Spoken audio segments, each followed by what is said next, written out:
For 28 years, my father's favorite party trick was introducing me as the affair child. He said it with a smile that never reached his eyes. A joke that reminded everyone I was a mistake he tolerated but never loved. I took the DNA test, expecting to finally see the proof of my mother's betrayal. Instead, I found a lie so expensive and intricate that it didn't just exonerate her, it threatened to burn our entire family to the ground. The chandelier above the main dining hall of the Briar Glen Country Club was the size of a small car, a cascading waterfall of crystal that caught the light and shattered it into 1,000 sharp little rainbows. I focused on one of them, a tiny spectrum dancing on the rim of my water glass. While the applause washed over the room, it was polite applause, the kind that cost $500 a plate. It was the sound of Briar Glen acknowledging one of its own. My father, Gordon Stewart, stood at the podium. At 65, he looked exactly like the oil paintings that lined the hallway leading to the restrooms.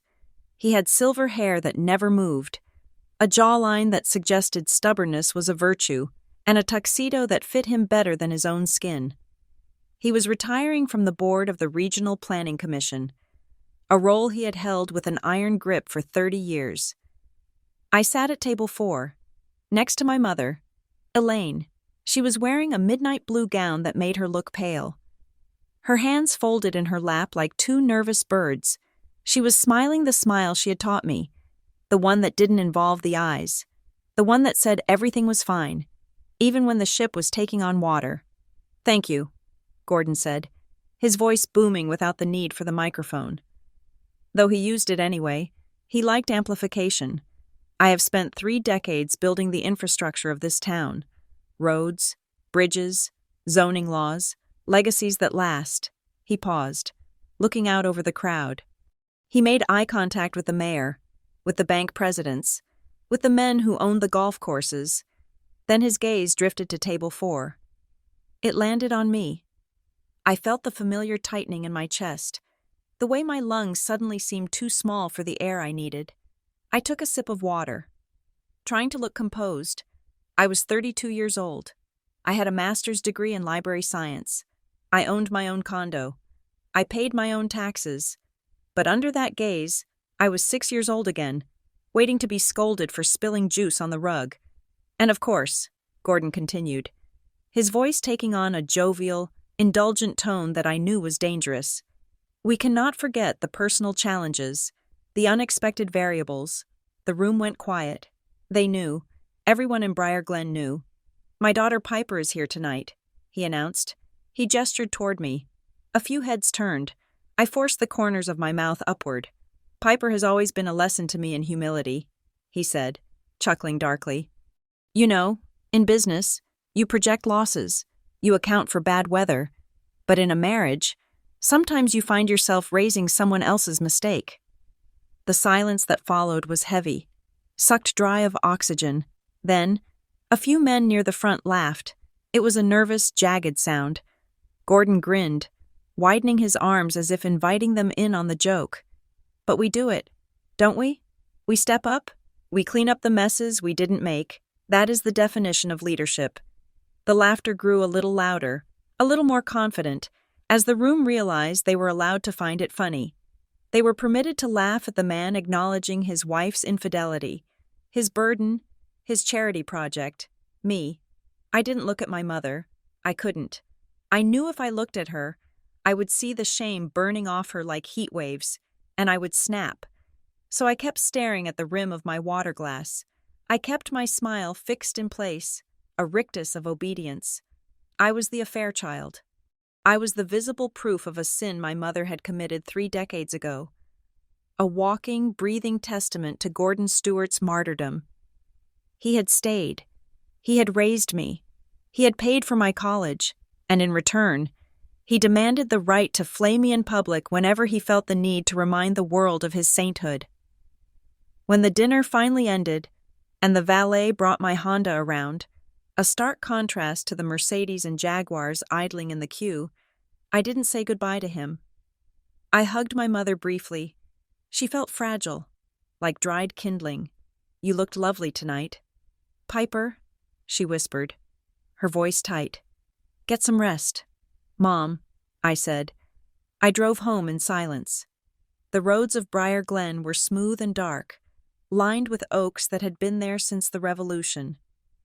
I rolled down the windows, letting the cold October air bite at my face, trying to scrub the feeling of the country club off my skin. My apartment was in the next town over, a place called Oakhaven that was less prestigious but more alive. When I walked inside, I kicked off my heels and sat on the floor of my entryway, leaning back against the door. The humiliation wasn't new. That was the worst part. If it had been a sudden, drunken outburst, maybe I could have forgiven it. But this was patterned. I closed my eyes and replayed the last 20 years. Graduation from high school. Gordon telling the principal, loud enough for the parents behind us to hear, that he was surprised I had the genetics for honor roll. My 30th birthday. A card that contained a check for $500 and a note that read, "Money for the girl who cost me everything." He never hit me. He never threatened to disown me. He never locked me in my room. He did something far more insidious. He consistently undermined my adulthood with the same label, over and over, making me doubt my right to belong in my own family. He made me feel like a squatter in his life. I stood up and walked to the kitchen, pouring a glass of cheap wine. I caught my reflection in the dark window. Brown hair, slightly wavy, eyes that were hazel, flecked with green. My mother had blue eyes. Gordon had gray. For as long as I could remember, I had scanned the faces of strangers, looking for myself. Was it the mailman? The grocery clerk? The contractor who fixed the roof? Gordon never named him.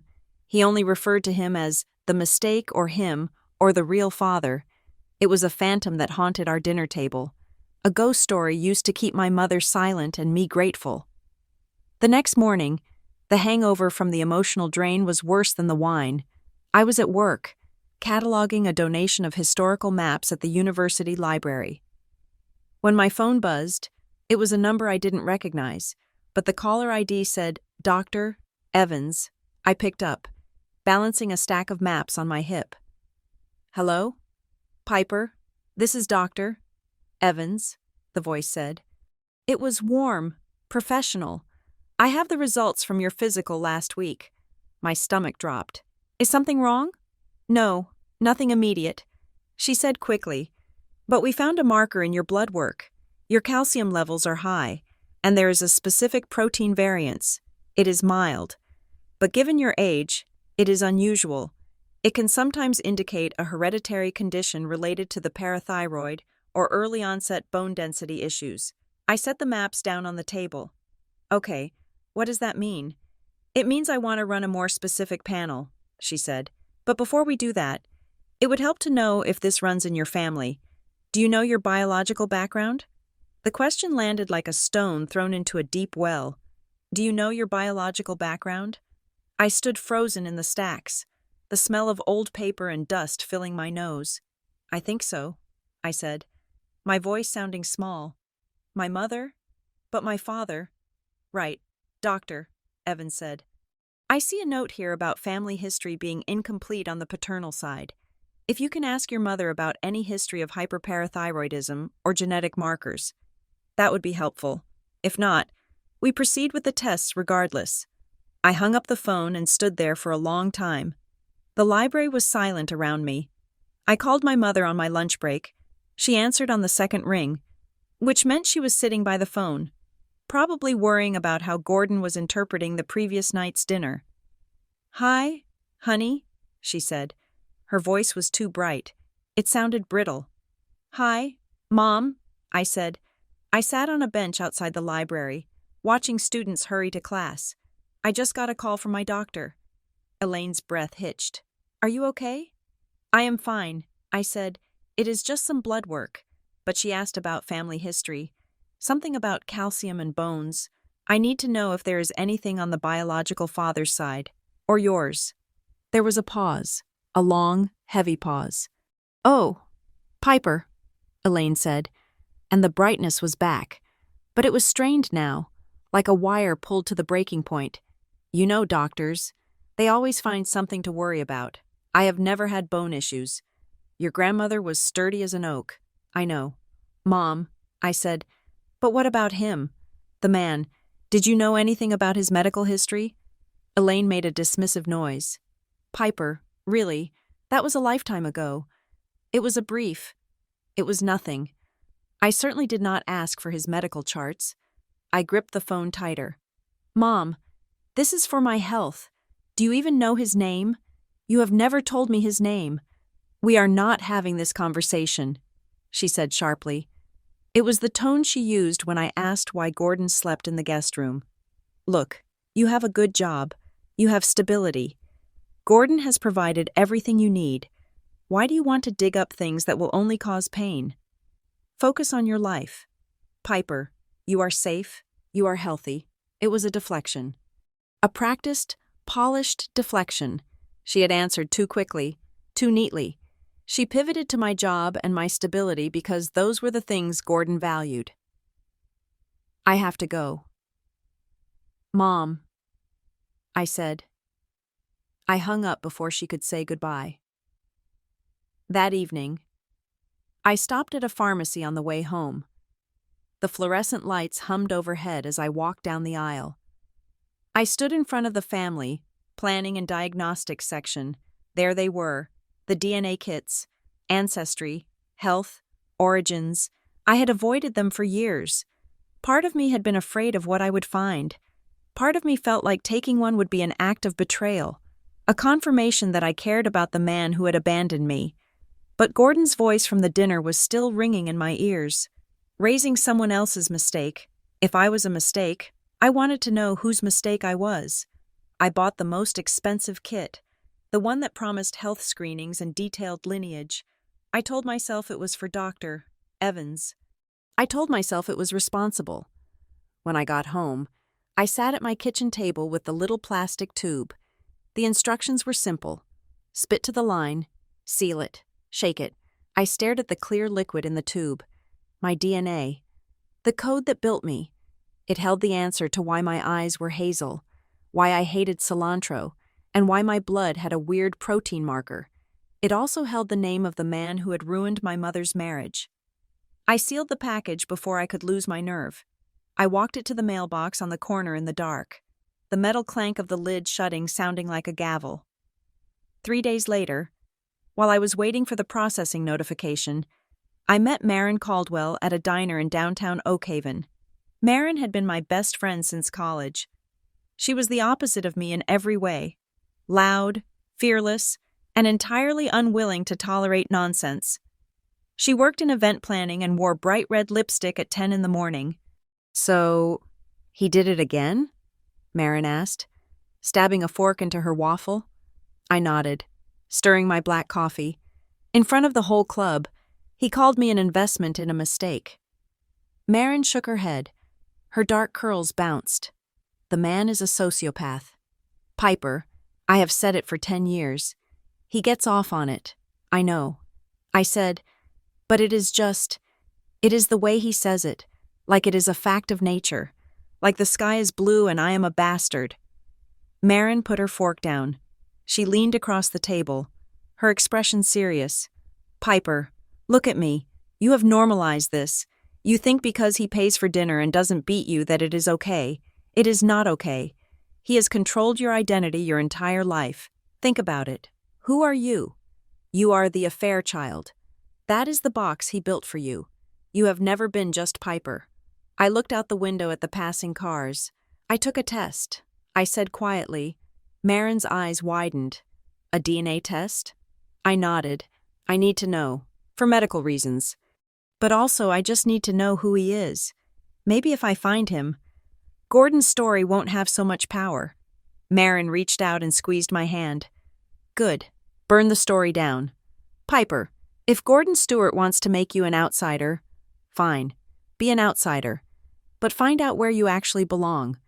When I got home that afternoon, Maren's words were still rattling around in my head. Gordon's narrative has controlled your identity more than any actual evidence. She was right. I accepted the story because I had no other story. I went to the closet in the hallway and pulled down a plastic storage bin. It was one of the few things my mother had given me when I moved out. Baby things, she had said, handing it over with a wistful smile. Keep them safe. I hadn't opened it in years. I popped the lid. The smell of lavender sachets drifted up. There was a tiny knitted sweater, yellow and white, a pair of bronze shoes that looked impossibly small, a pacifier, and a manila envelope. I opened the envelope. Inside were greeting cards. Congratulations on the new arrival. Welcome to the world. Baby girl. Most of them were generic, signed by names I barely recognized.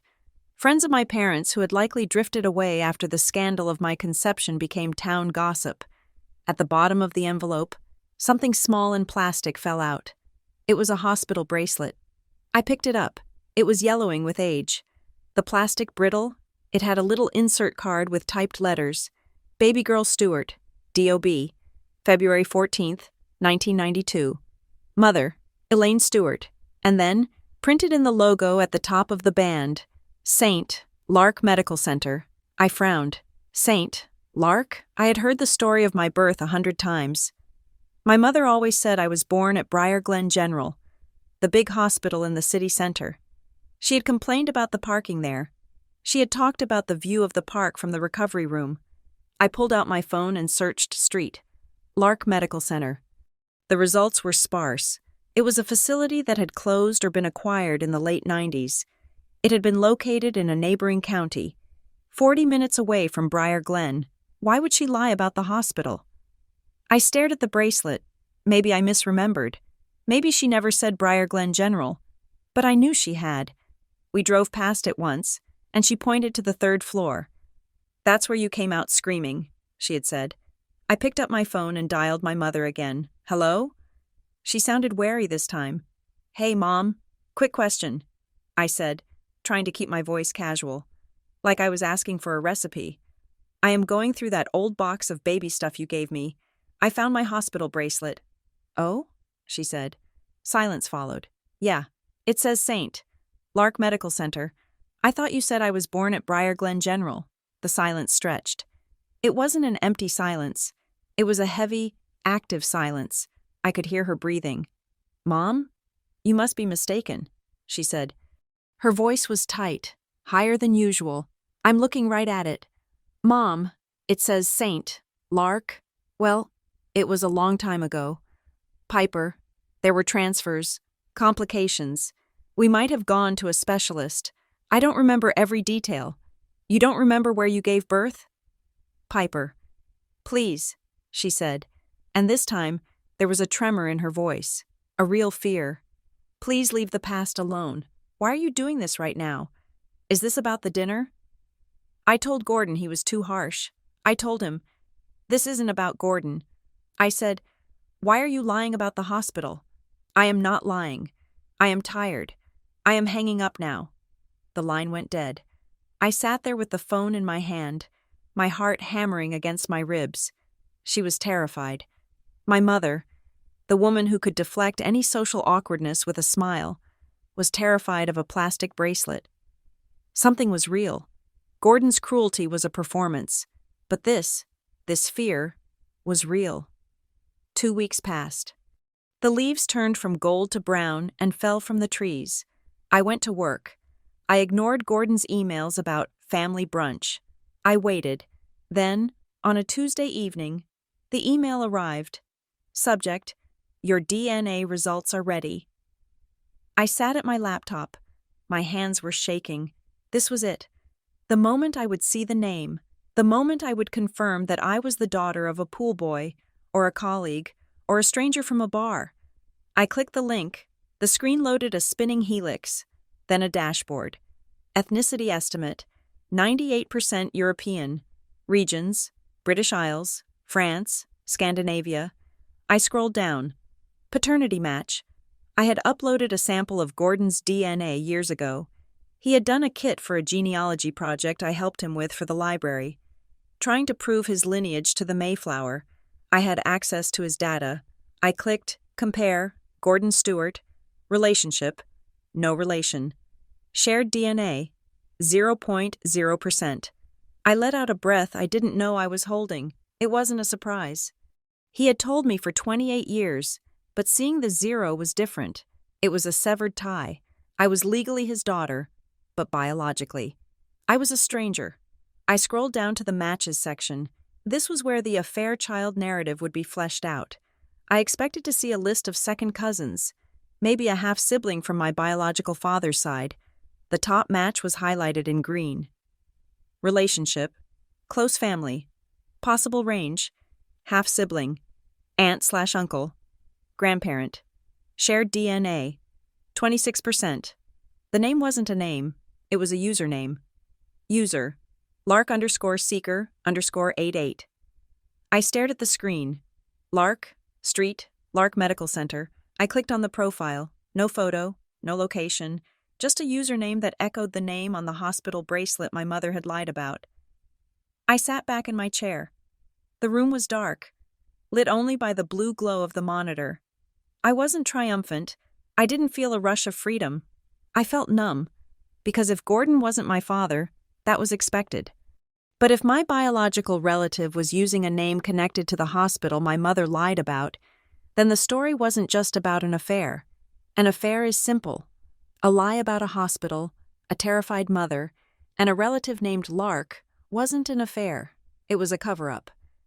I looked at the 0% next to Gordon's name again. Being not his didn't free me. It meant my entire life, every insult, every dinner, every moment of shame, had been organized around a lie. But for the first time, I realized I didn't know whose lie it was. Gordon used the lie to hurt me. Elaine used the lie to hide something. I looked at the message button next to Lark_Seeker_88. My finger hovered over the mouse. I wasn't the affair child. I was something else entirely. And I was going to find out what. I drove to my parents' house on a Sunday afternoon. The kind of gray, lifeless day that made the manicured lawns of Briar Glen look like astroturf. My bag was on the passenger seat, containing a single file folder with the printed DNA results. I had spent 2 days staring at them, trying to simulate the conversation in my head. Trying to predict the explosion. I thought I was ready for shouting. I thought I was ready for him to throw a glass or storm out of the room. I was not ready for what actually happened. Gordon was in his study, a room that smelled of lemon polish and unread leather-bound books. He was sitting in his wingback chair, reading the Sunday paper with a pair of reading glasses perched on the end of his nose. He didn't look up when I walked in. He never did. I have the results. I said.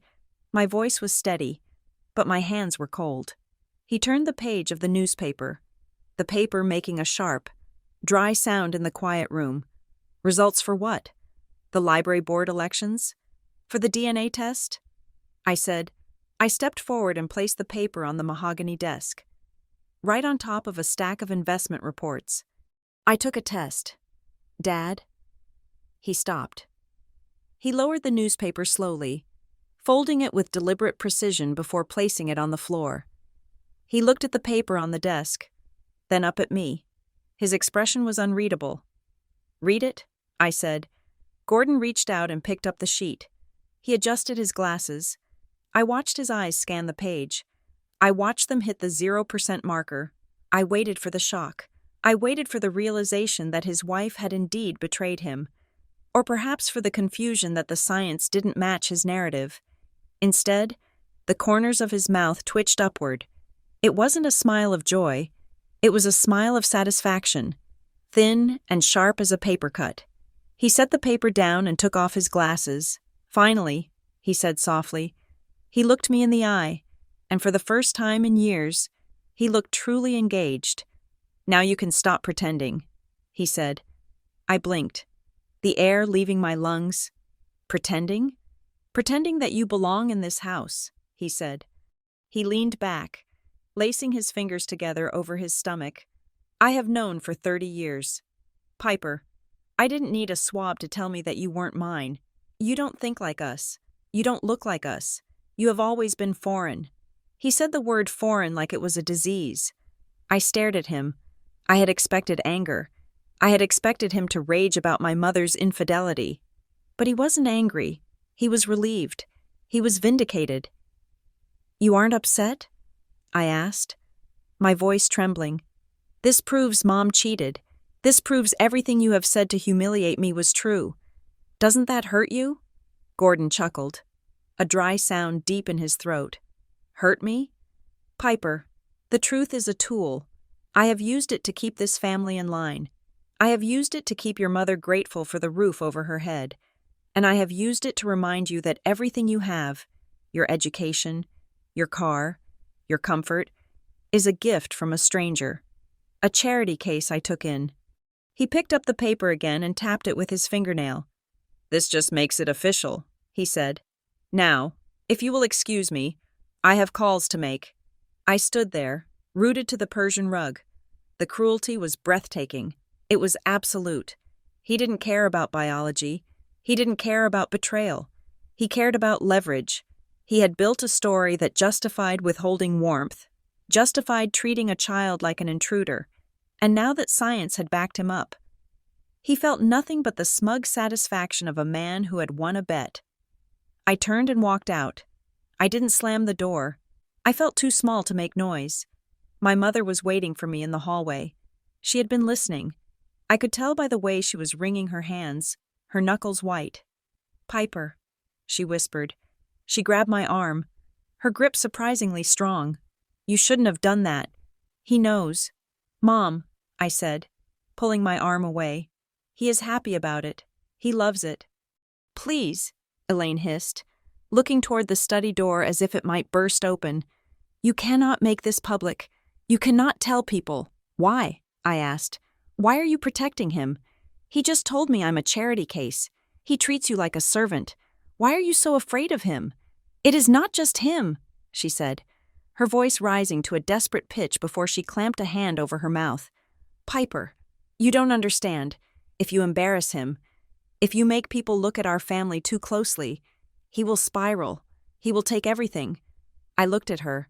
I saw the fear in her eyes, the same fear I had seen when I mentioned the hospital bracelet. But I saw something else, too. I saw calculation. She wasn't just a battered wife trying to keep the peace. She was a woman trying to keep a lid on a boiling pot. She was managing a situation. "He is not my father." "Mom," I said quietly. "So who is?" Elaine flinched. She looked away, staring at the wallpaper. "It doesn't matter," she said, her voice dead. "It doesn't matter. Just let it go. Go home. Piper, please, before you ruin us." I walked out the front door and got into my car. I didn't look back at the house. It felt like a mausoleum, a beautiful brick tomb where two people were slowly suffocating each other with secrets. When I got back to my apartment, I didn't cry. I felt a cold, hard clarity settling in my chest. Gordon was right about one thing. I didn't belong there, but he was wrong about the rest. I wasn't a mistake. I was a puzzle. I opened my laptop and logged back into the DNA portal. The green notification was still there. Lark_seeker_88. I clicked the message button. My fingers hovered over the keys. I didn't know how to start. "Hi. I think we are related and my father is a sociopath." I typed. "Hello, my name is Piper Stewart. We matched as close relatives on this platform. I recently found out that the man who raised me is not my biological father. I also found a hospital bracelet from St. Lark Medical Center in my mother's things, though she denies I was born there. Your username mentions Lark. I am trying to understand where I come from. If you are open to it, I would like to talk." I hit send. I expected to wait days for a reply. It came within 20 minutes. "Piper, I have been waiting for someone to pop up on this list for 3 years. I know the name Stewart. We need to talk, but not here, not online. Can you meet me tomorrow?" I typed back. "Sure. Where?" "Dunbridge Harbor, Rhode Island. There is a coffee shop near the pier called the Salted Mug. Noon. Come alone." Dunbridge Harbor was 2 hours away. It was a specific, deliberate choice. Far enough from Briar Glen to be anonymous. Public enough to be safe. I agreed. The drive the next day was a blur of highway gray and autumn foliage. Dunbridge Harbor was a tourist town that had gone into hibernation for the winter. The wind coming off the Atlantic was biting, whipping the sea into whitecaps. I parked my car and walked toward the coffee shop, clutching my coat tight around me. The salted mug was warm and smelled of roasted beans and damp wool. I scanned the room. It was mostly empty. Just a few locals nursing mugs. In the back corner, a man stood up. He was tall, wearing a thick peacoat and a knit cap. He took off the cap as I approached, and I felt a jolt of recognition that had nothing to do with memory. It was the eyes. He had hazel eyes, flecked with green. He had the same slightly wavy brown hair. He had my chin. I stopped at the table. "Noah?" I asked. He nodded. "Noah Kessler. You look like—" "Me," I finished. "Yeah," he said. He didn't smile. He looked nervous. "Sit down." I sat. He had a black coffee in front of him. He looked to be my age, maybe a year older or younger. "So," I said, trying to keep my voice from shaking, 26% shared DNA. "That is a lot. It is a half-sibling. Usually," he said, "or an uncle. But given our ages, half-sibling is the only thing that makes sense." He reached into a messenger bag on the floor and pulled out a folder. It looked disturbingly like the one I had taken to my father's study. I was adopted. Noah said, "I have known my whole life. My parents were great about it. They never hid it. I grew up in Connecticut, but when I turned 30, I wanted to find the biologicals. The agency my parents used was closed down years ago, but I have the original paperwork." He slid a document across the table. It was a photocopy of an adoption decree, dated 1992. Agency, the Briar Glen Legacy Foundation. I stared at the name, Briar Glen Legacy Foundation. That was the charitable arm of the club where my father had just given his retirement speech. Gordon had been on their donor committee for decades. "Look at the medical transfer notes," Noah said, pointing to a paragraph at the bottom. "Infant transferred from St. Lark Medical Center via Administrative Channel 4. Health status, excellent. St. Lark," I whispered. "My mother lied about me being born there." I told him. She swore it was a mistake. Noah leaned in. "It gets weirder. Piper, my parents are good people, but they are naive. When I started asking questions, my mom told me something she had never mentioned before. She said the adoption was difficult. There were long waiting lists, but then they were approached by a facilitator from the foundation." "A facilitator?" "Yeah. This guy told them that if they made a significant donation to a specific hospital charity fund, their application could be expedited.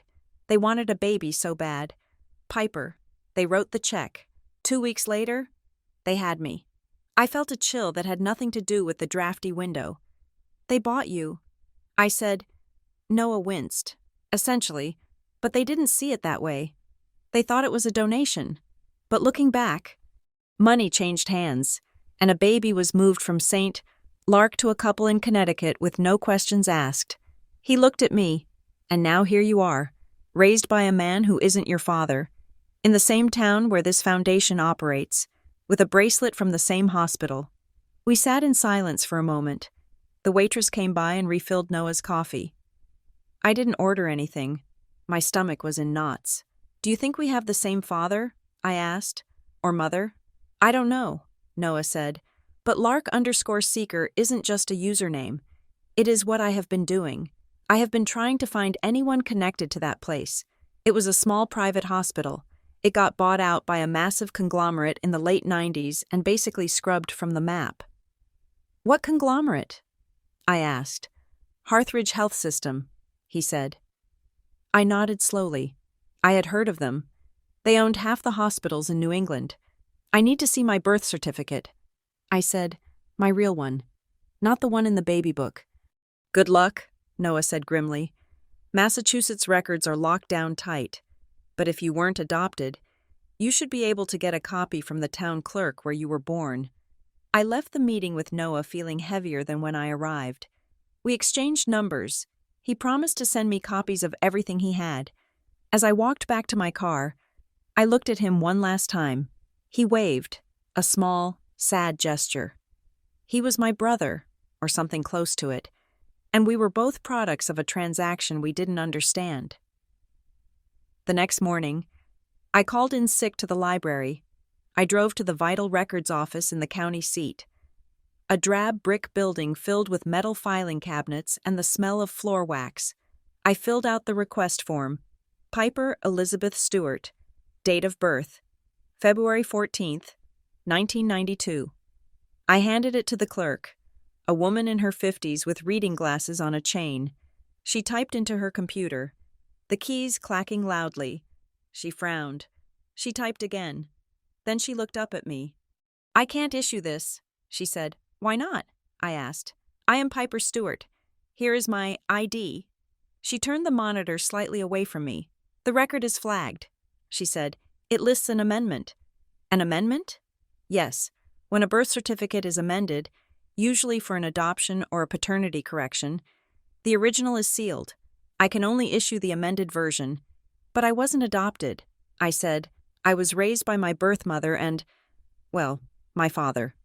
The clerk looked at me with a mixture of pity and bureaucratic indifference. "Honey, the computer says it is sealed. To open a sealed record in Massachusetts, you need a court order." I gripped the counter. "This doesn't make sense. If my father isn't my father, maybe they changed the name on the certificate later? Would that seal the original?" "It might," she said, "but usually, that just generates a new one. A sealed file implies something else." "Like what?" She glanced around the empty office, then leaned forward, lowering her voice. "Usually, when we see sealed records for non-adoptees, it involves sensitive medical errors or legal settlements involving the hospital. It is a way to protect the privacy of the institution as much as the child." She slid the form back to me. "If I were you, I would try to get your hospital discharge summary. The medical record, not the vital record." I thanked her and walked out. Sensitive medical errors, legal settlements. I sat in my car in the parking lot and pulled up the number for Harthridge Health System's records department. I navigated the automated menu. Press 1 for billing, press 2 for appointments, press 4 for records. I waited on hold for 20 minutes. Finally, a representative answered. "Harthridge Records. This is Sarah." "Hi," I said. "I am trying to request my own medical records from birth. February 1992. Hospital name? St. Lark Medical Center." I said. There was a pause. The typing sound on the other end stopped. "St. Lark," the woman repeated. Her tone shifted. It became more formal. "Yes, ma'am. Records from St. Lark prior to the acquisition in 1998 are not digitized." "Okay," I said. "Can you access the physical archives?" "Those records are archived off-site," she said. "They are categorized under restricted legacy files. I cannot request them through the standard portal. You would need to submit a written request to the legal department of Harthridge Health System explaining the reason for the inquiry." "The legal department? For my own birth chart? That is the policy for St. Lark files," she said. "Is there anything else I can help you with?" "No," I said. "Thank you." I hung up. Restricted legacy files. Legal department. I drove home, my mind racing. It wasn't just a lie my mother told. It was a wall built by a corporation. When I got back to my apartment, I made a pot of coffee and sat down at my computer. I needed to understand the connection. St. Lark, Harthridge. Briar Glen. I searched for Harthridge Health System History Street, Lark acquisition. I found a few business articles from the late 90s. Harthridge expands footprint with acquisition of struggling private facility St. Lark. Merger saves jobs in rural county. Then I searched for Gordon Stewart Harthridge. I didn't expect to find much. Gordon was a local planner, a big fish in a small pond. But Harthridge was a massive entity. The search results loaded.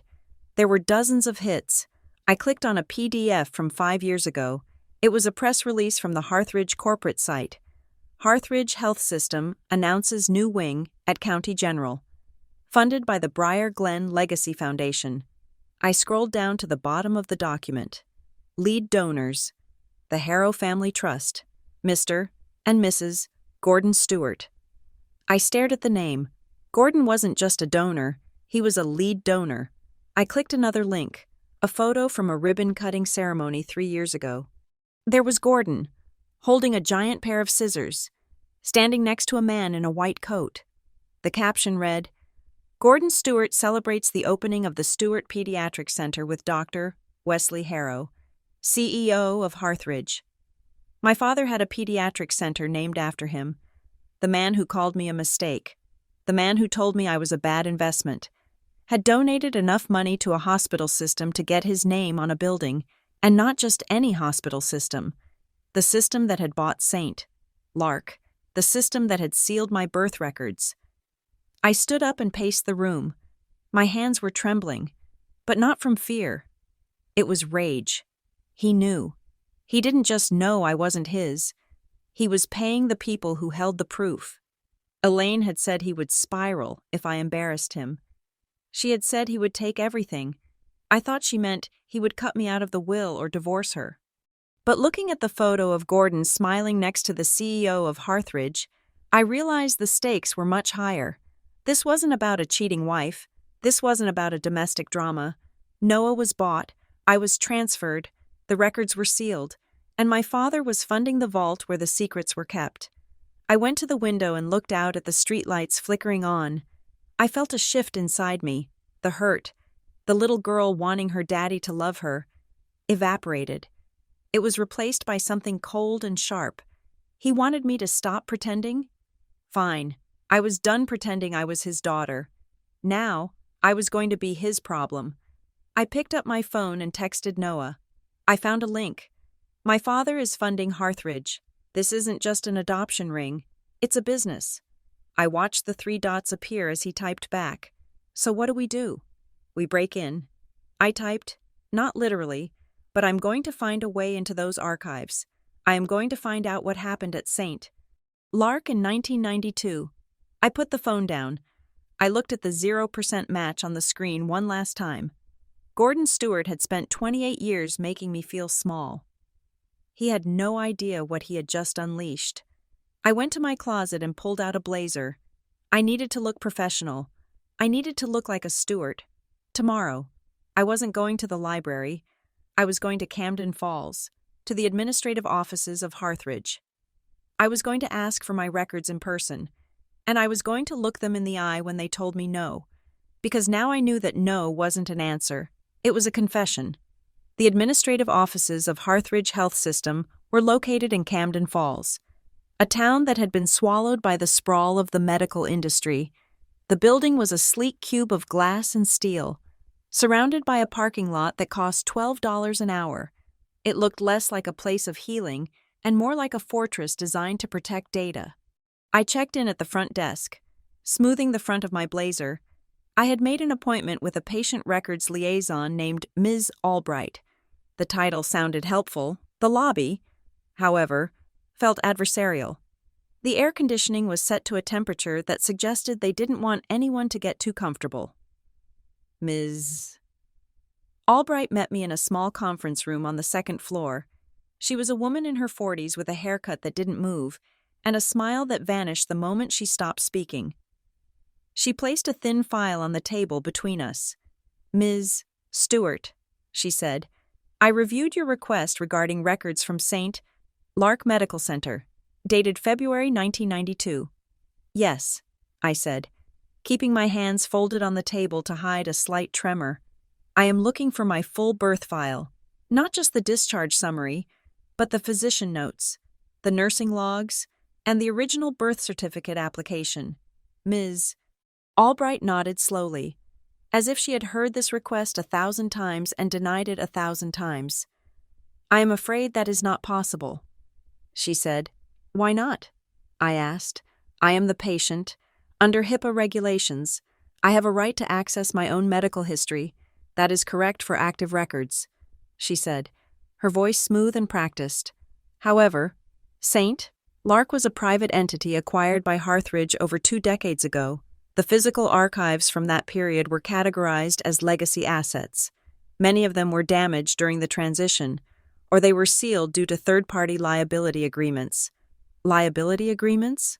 I asked. What does that mean? It means that certain batches of records are under legal hold, she said. We cannot unseal them without a specific court order that supersedes the original acquisition terms. I leaned forward. Ms. Albright, I have a genetic marker that requires me to know my family history. This isn't a legal fishing expedition. This is about my health. She didn't blink.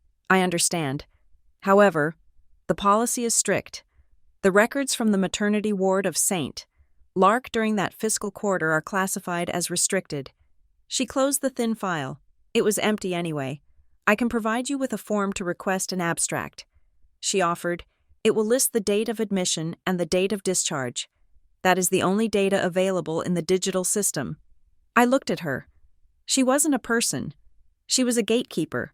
She was the human equivalent of a password prompt that I couldn't bypass. Is there anyone else I can speak to?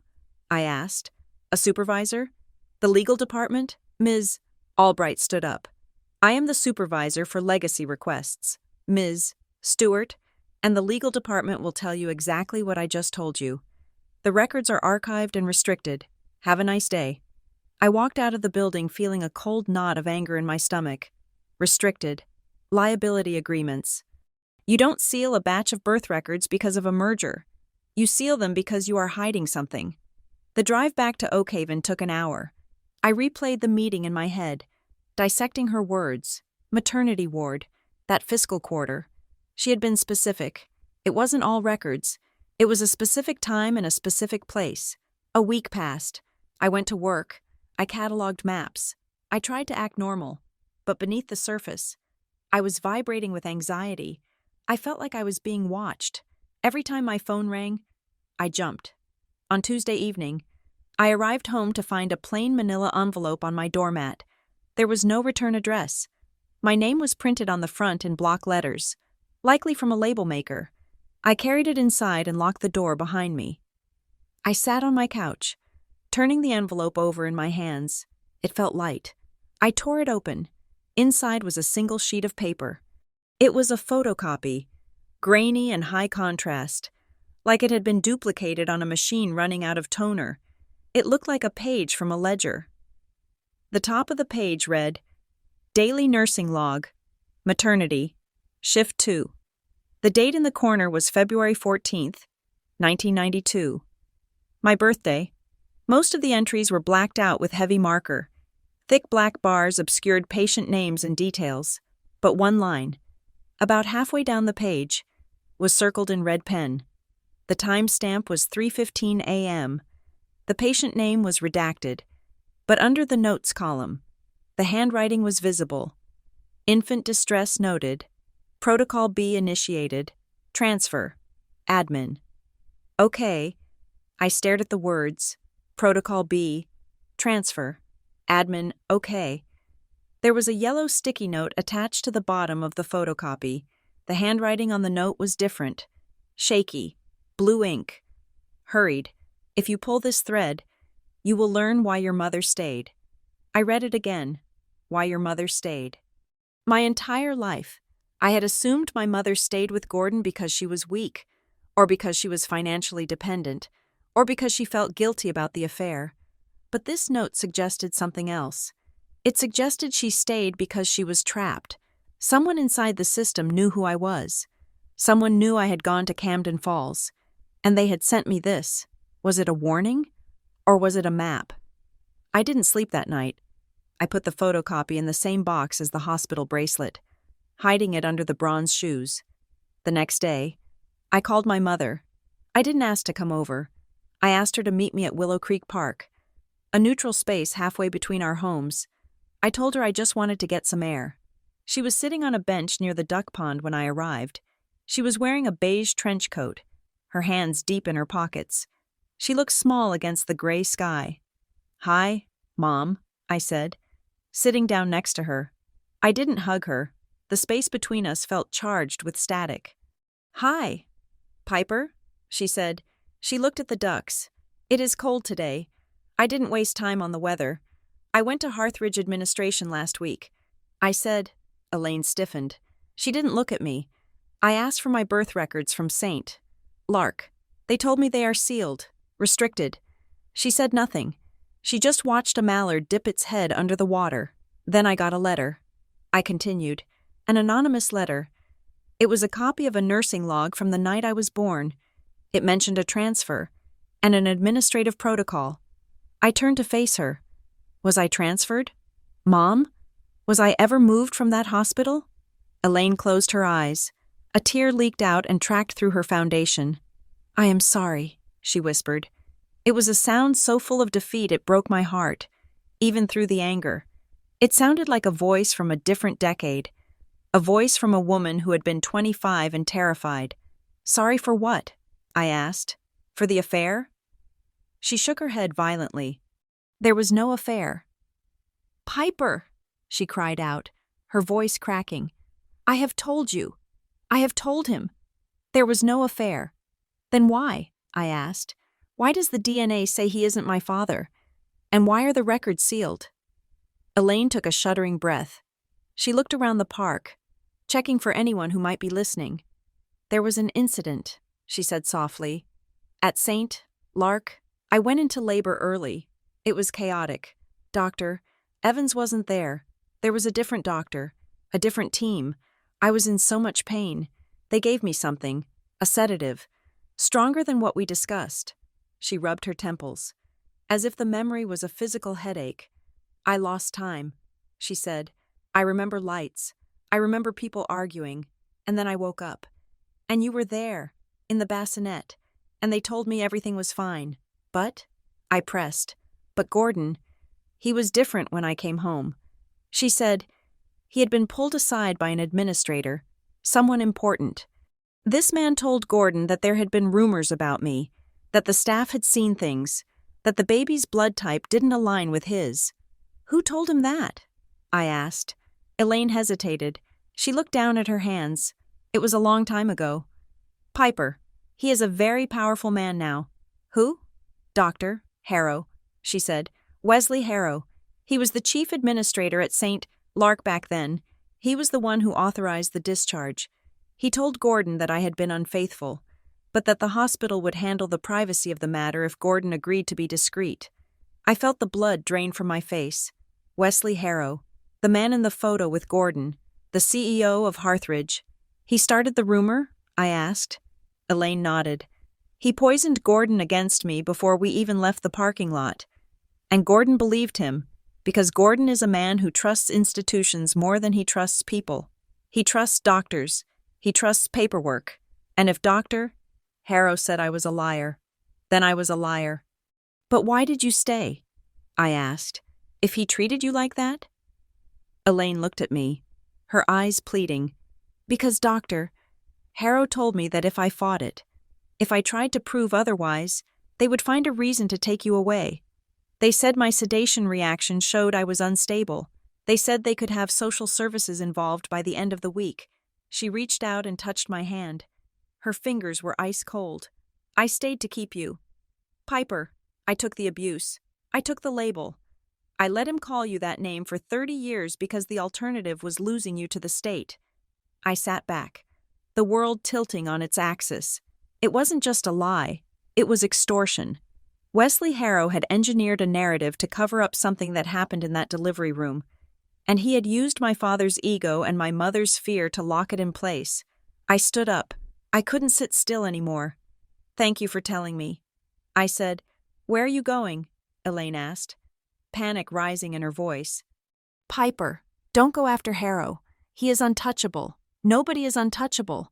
Mom, I said. I drove straight to a diner on the edge of town and called Noah. He picked up on the first ring. I have a name. I said, Dr. Wesley Harrow. Harrow? Noah said. Piper, are you serious? Yes. Why? Because I just got my non-identifying information from the adoption agency. Noah said. His voice was breathless. It lists the medical officer who signed off on my placement. It wasn't a social worker. It was Dr. W. Harrow. I gripped the phone. He signed your adoption papers? He signed the medical clearance that declared me fit for immediate placement, Noah said. And get this, my date of birth is listed as February 12th. I looked at the date on the photocopy in my mind. February 14th. We were born 2 days apart, I said, in the same hospital, under the same administrator. 2 paperwork anomalies. Noah said, tied to the same foundation network. Piper. They were moving babies. They were shuffling us like deck chairs. We need a lawyer, I said. A real one, not a family friend. I found Tessa Langford through a forum for adoption rights activists. Her office was in a converted brownstone in Boston, 3 flights up, smelling of coffee and old law books. She was a sharp woman with gray streaks in her hair and a direct manner that I liked immediately. I laid it all out: the DNA, the sealed records, the nurse's log, Noah's adoption papers, the connection to Harrow and Harthridge. Tessa listened without interrupting, taking notes on a yellow legal pad. When I finished, she capped her pen and looked at me. "You are describing a systemic failure," she said, "or a systemic fraud. What do we do?" I asked. Tessa leaned back. "The problem is the seal. Massachusetts courts are incredibly protective of sealed adoption and medical records. To break that seal, we need to prove good cause. Usually, that means a life-threatening medical necessity that cannot be met any other way. I have the genetic marker." I said, "That helps." She said, "But the court will argue that the non-identifying medical history is enough. They will try to give you a sanitized summary. We need to argue that the records themselves are the source of the harm, that the records are fraudulent." She tapped the photocopy of the log. "This is your best evidence. Transfer. Admin, okay. If you were not adopted, there should be no transfer. If we can prove that transfer in this context meant moving a child to a different set of parents, or swapping identities, then we have a criminal conspiracy." She looked me in the eye. "But I have to warn you. Piper, you are going up against Harthridge. They have an army of lawyers. They will delay. They will deny. And they will try to bury you in paper." "What should I do?" I asked. "Document every denial," Tessa said. "Record every conversation you can legally record. Keep a log of every interaction, and find that nurse, the one who wrote the note. Infant distress noted. That handwriting belongs to a human being. Find her."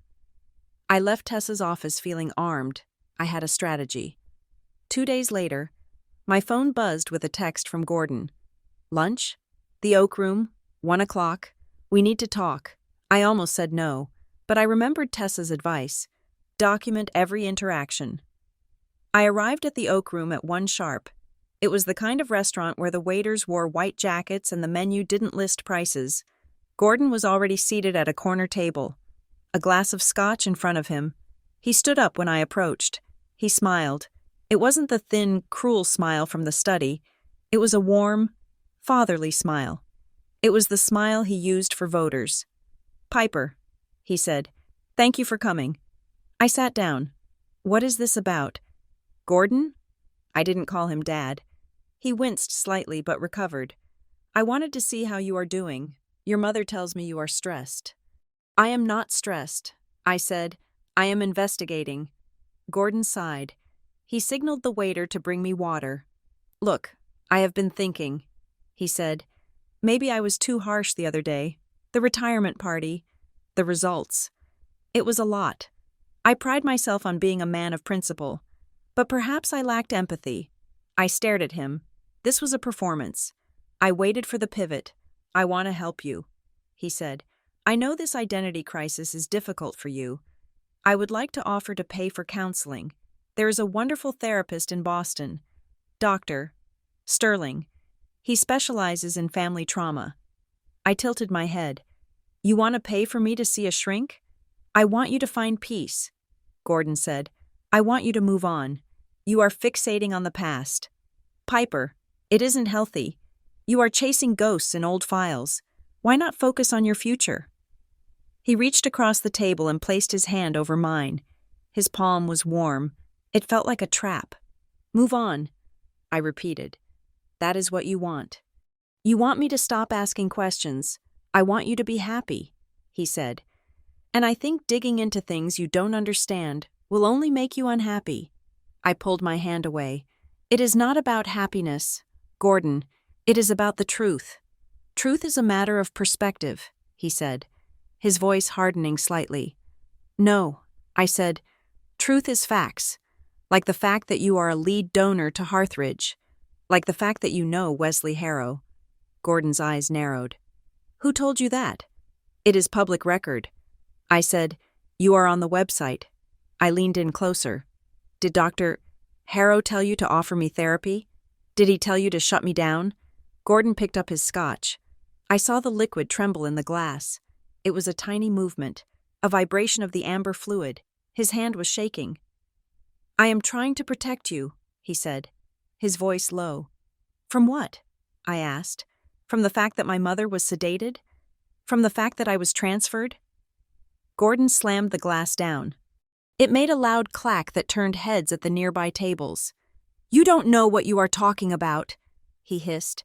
You are playing with things that can destroy people. I watched the tremor in his hand. He clenched his fist to stop it. You are scared, I said softly. Gordon Stewart, the man who had dominated every room he ever entered, the man who had made me feel small for 30 years, was terrified. He wasn't protecting me. He was containment. He was a firewall trying to stop a virus. I stood up. I didn't touch my water. I don't want your money. Gordon, I said, and I don't want your counseling.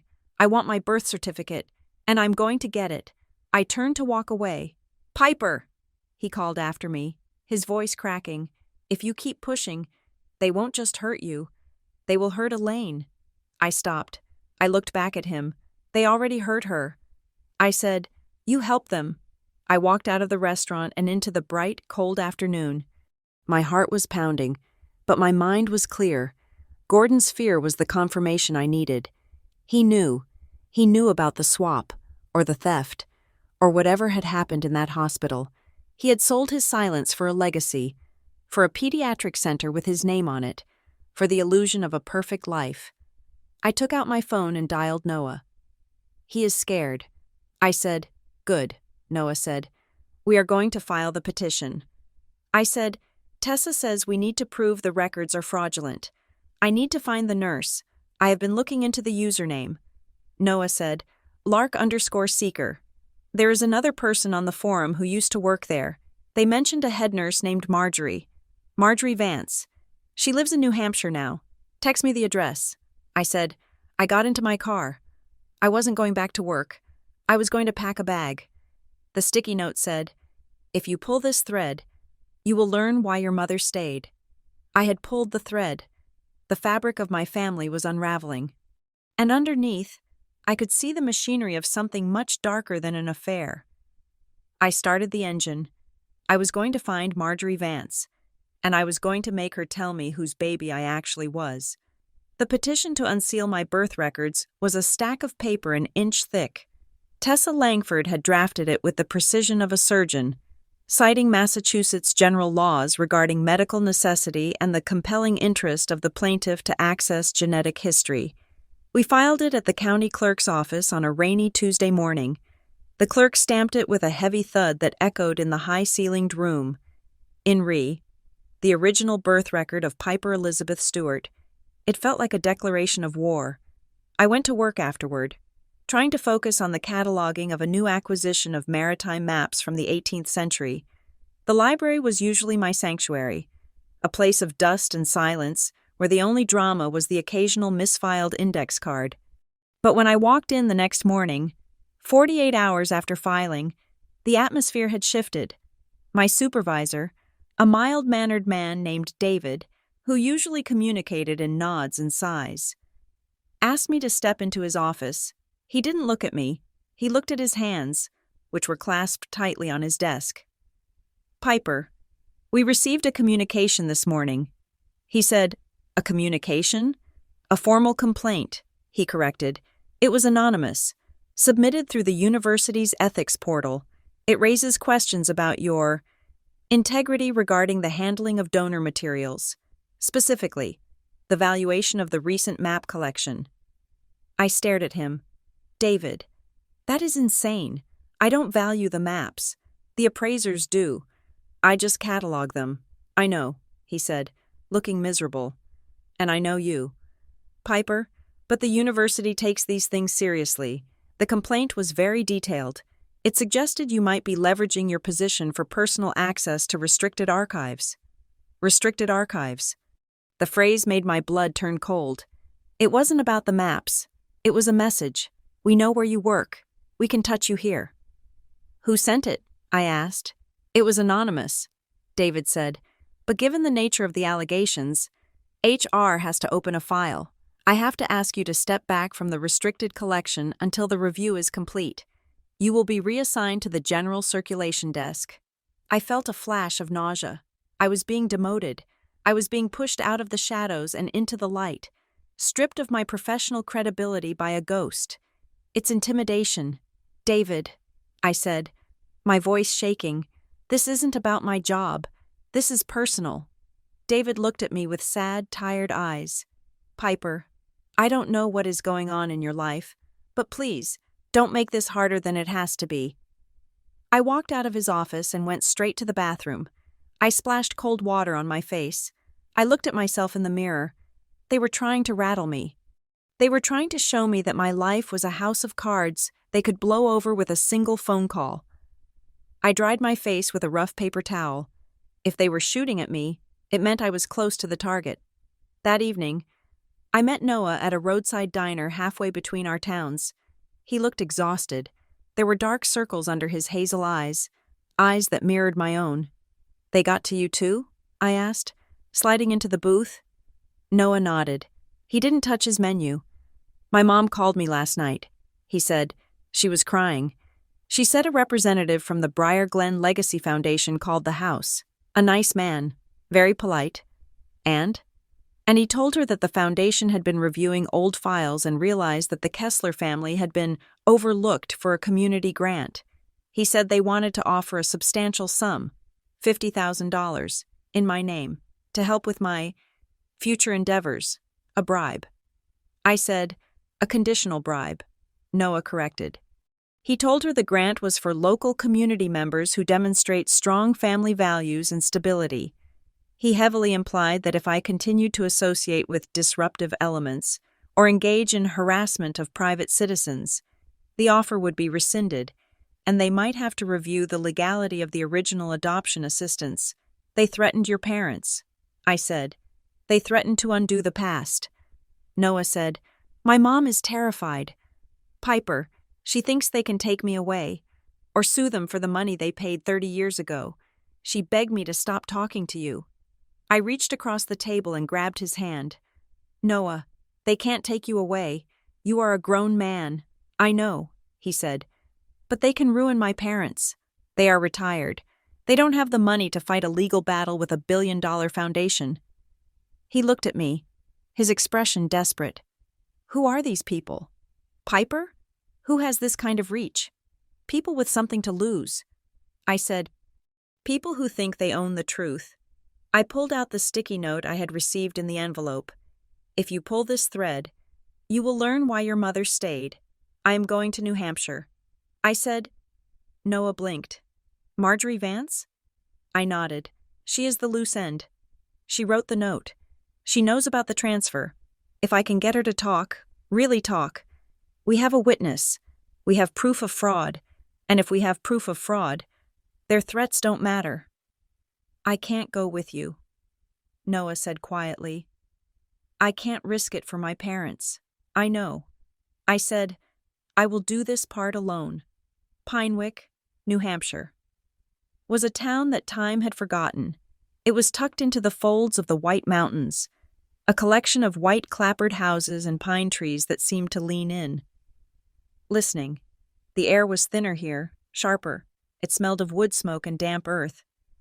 I found Marjorie Vance's address in a phone book at a gas station. She lived at the end of a dirt road, in a small cottage with a porch that sagged under the weight of unraked leaves. I parked my car at the bottom of the driveway and walked up. My boots crunched on the gravel. I could feel eyes on me.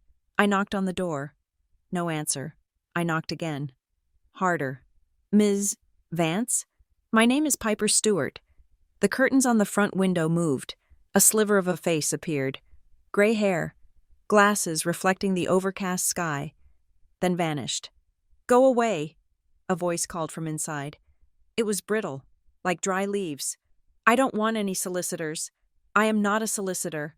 I shouted, I am the baby from 1992, the one with the transfer note. Silence. I took the photocopy of the log out of my bag and held it up to the window. pressing it against the glass. Transfer. Admin. Okay. You wrote this, I yelled. You sent this to me. You told me to pull the thread. The lock clicked, then the deadbolt. The door opened 3 inches, held by a chain. Marjorie Vance looked at me through the crack. She was tiny, shrunken by age, wearing a floral housecoat that looked 3 sizes too big. But her eyes were sharp. They were the eyes of a woman who had seen everything and said nothing. You shouldn't have come here, she hissed. It isn't safe. You sent me the log. I said, you wanted me to come. I wanted you to know. She said, I didn't want you on my porch. They have people. They check. Who checks? Harthridge? The foundation. She said, the Harrow people. Marjorie, please, I said, lowering my voice. My father is trying to gaslight me. My mother is terrified. I have a brother I just met who is being threatened. We need to know what happened that night. She looked at me for a long time. She looked at my hazel eyes. She looked at the set of my jaw. You don't look like her, she muttered. You don't look like Elaine. No, I said, I don't. She undid the chain. Come in, quickly. Her house smelled of peppermint and old dust. It was cluttered with knickknacks, ceramic cats and porcelain dolls that stared from every surface. She led me to a small kitchen table and sat down heavily. I was a good nurse, she said, staring at the tablecloth. I did my job. I followed orders. Tell me about the orders, I said, sitting opposite her, saying Lark was different. She began, it was private, exclusive. We had patients from Briar Glen, from the wealthy families. They paid for privacy. But in the late 80s, things got complicated. The hospital was losing money. Doctor, Harrow, Wesley, he was the administrator then. He was ambitious. He wanted to save the hospital, but he also wanted to build alliances. Alliances? With the families, she said. The Legacy Foundation. He started doing favors. What kind of favors? Marjorie picked up a salt shaker and turned it over in her hands. Sometimes, a girl from a good family would come in. Pregnant, but not married. The baby would be handled, adopted out quietly. Sometimes, a couple wanted a baby, but they couldn't conceive. And sometimes, she looked up at me. Sometimes, mistakes happened. And Dr. Harrow fixed them. Tell me about Elaine Stewart. I said. Marjorie sighed. Elaine came in early, 34 weeks. She was frightened. Gordon wasn't with her. He was at a conference. She was alone too much. That was what I remember. She was vulnerable. And the birth? It was difficult. Marjorie said, there was fetal distress. The cord was wrapped. The doctor on call ordered an emergency intervention, but Elaine panicked. She was hysterical. They gave her a sedative, a heavy one. I nodded. She told me that. She said she lost time. She was out for 6 hours. Marjorie said, in those 6 hours, the baby was born. A girl? Me? I asked. Marjorie didn't answer directly. During those 6 hours, Dr. Harrow came onto the unit. He wasn't the attending physician. He was the administrator. He went into the nursery. He spoke to the charge nurse. He looked at the charts, and then he authorized a transfer. Marjorie whispered, Protocol B. That was the code for administrative reassignment. It usually meant an adoption agency pickup, but Elaine hadn't put her baby up for adoption. So what happened? Marjorie leaned forward. There was another baby, she said, born that same night, a few hours earlier, a boy, healthy, but the mother was a young girl, a foundation case. She had signed the surrender papers before she even delivered. Noah, I thought, Dr. Harrow made a decision. Marjorie said, he swapped the files, he changed the wristbands, he moved the boy to the transport incubator for the agency, and he moved the girl. She stopped. He moved the girl where? I asked. He moved the girl to Elaine's room. She said, but the paperwork was messy. There were blood-type discrepancies. The charts didn't match the father's. Wait, I said, I am confused. If I am the girl, and I ended up with Elaine. Marjorie shook her head. You aren't listening, she said. The baby Elaine delivered was in distress, but the baby she took home was healthy. My stomach dropped. Are you saying I am not the baby she delivered? Marjorie looked at the ceramic cat in the center of the table. I am saying that when Elaine woke up, she was handed a baby. She was told it was hers. She was told the distress had resolved. She was groggy. She trusted them. But I saw the log. I saw the transfer. The baby she delivered was marked for transfer.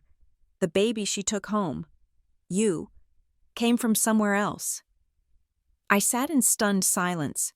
The room seemed to tilt. I wasn't just an affair child. I wasn't just an adoptee. I was a replacement. Who? I asked. Who was the other mother? Who am I? Marjorie's hands were shaking.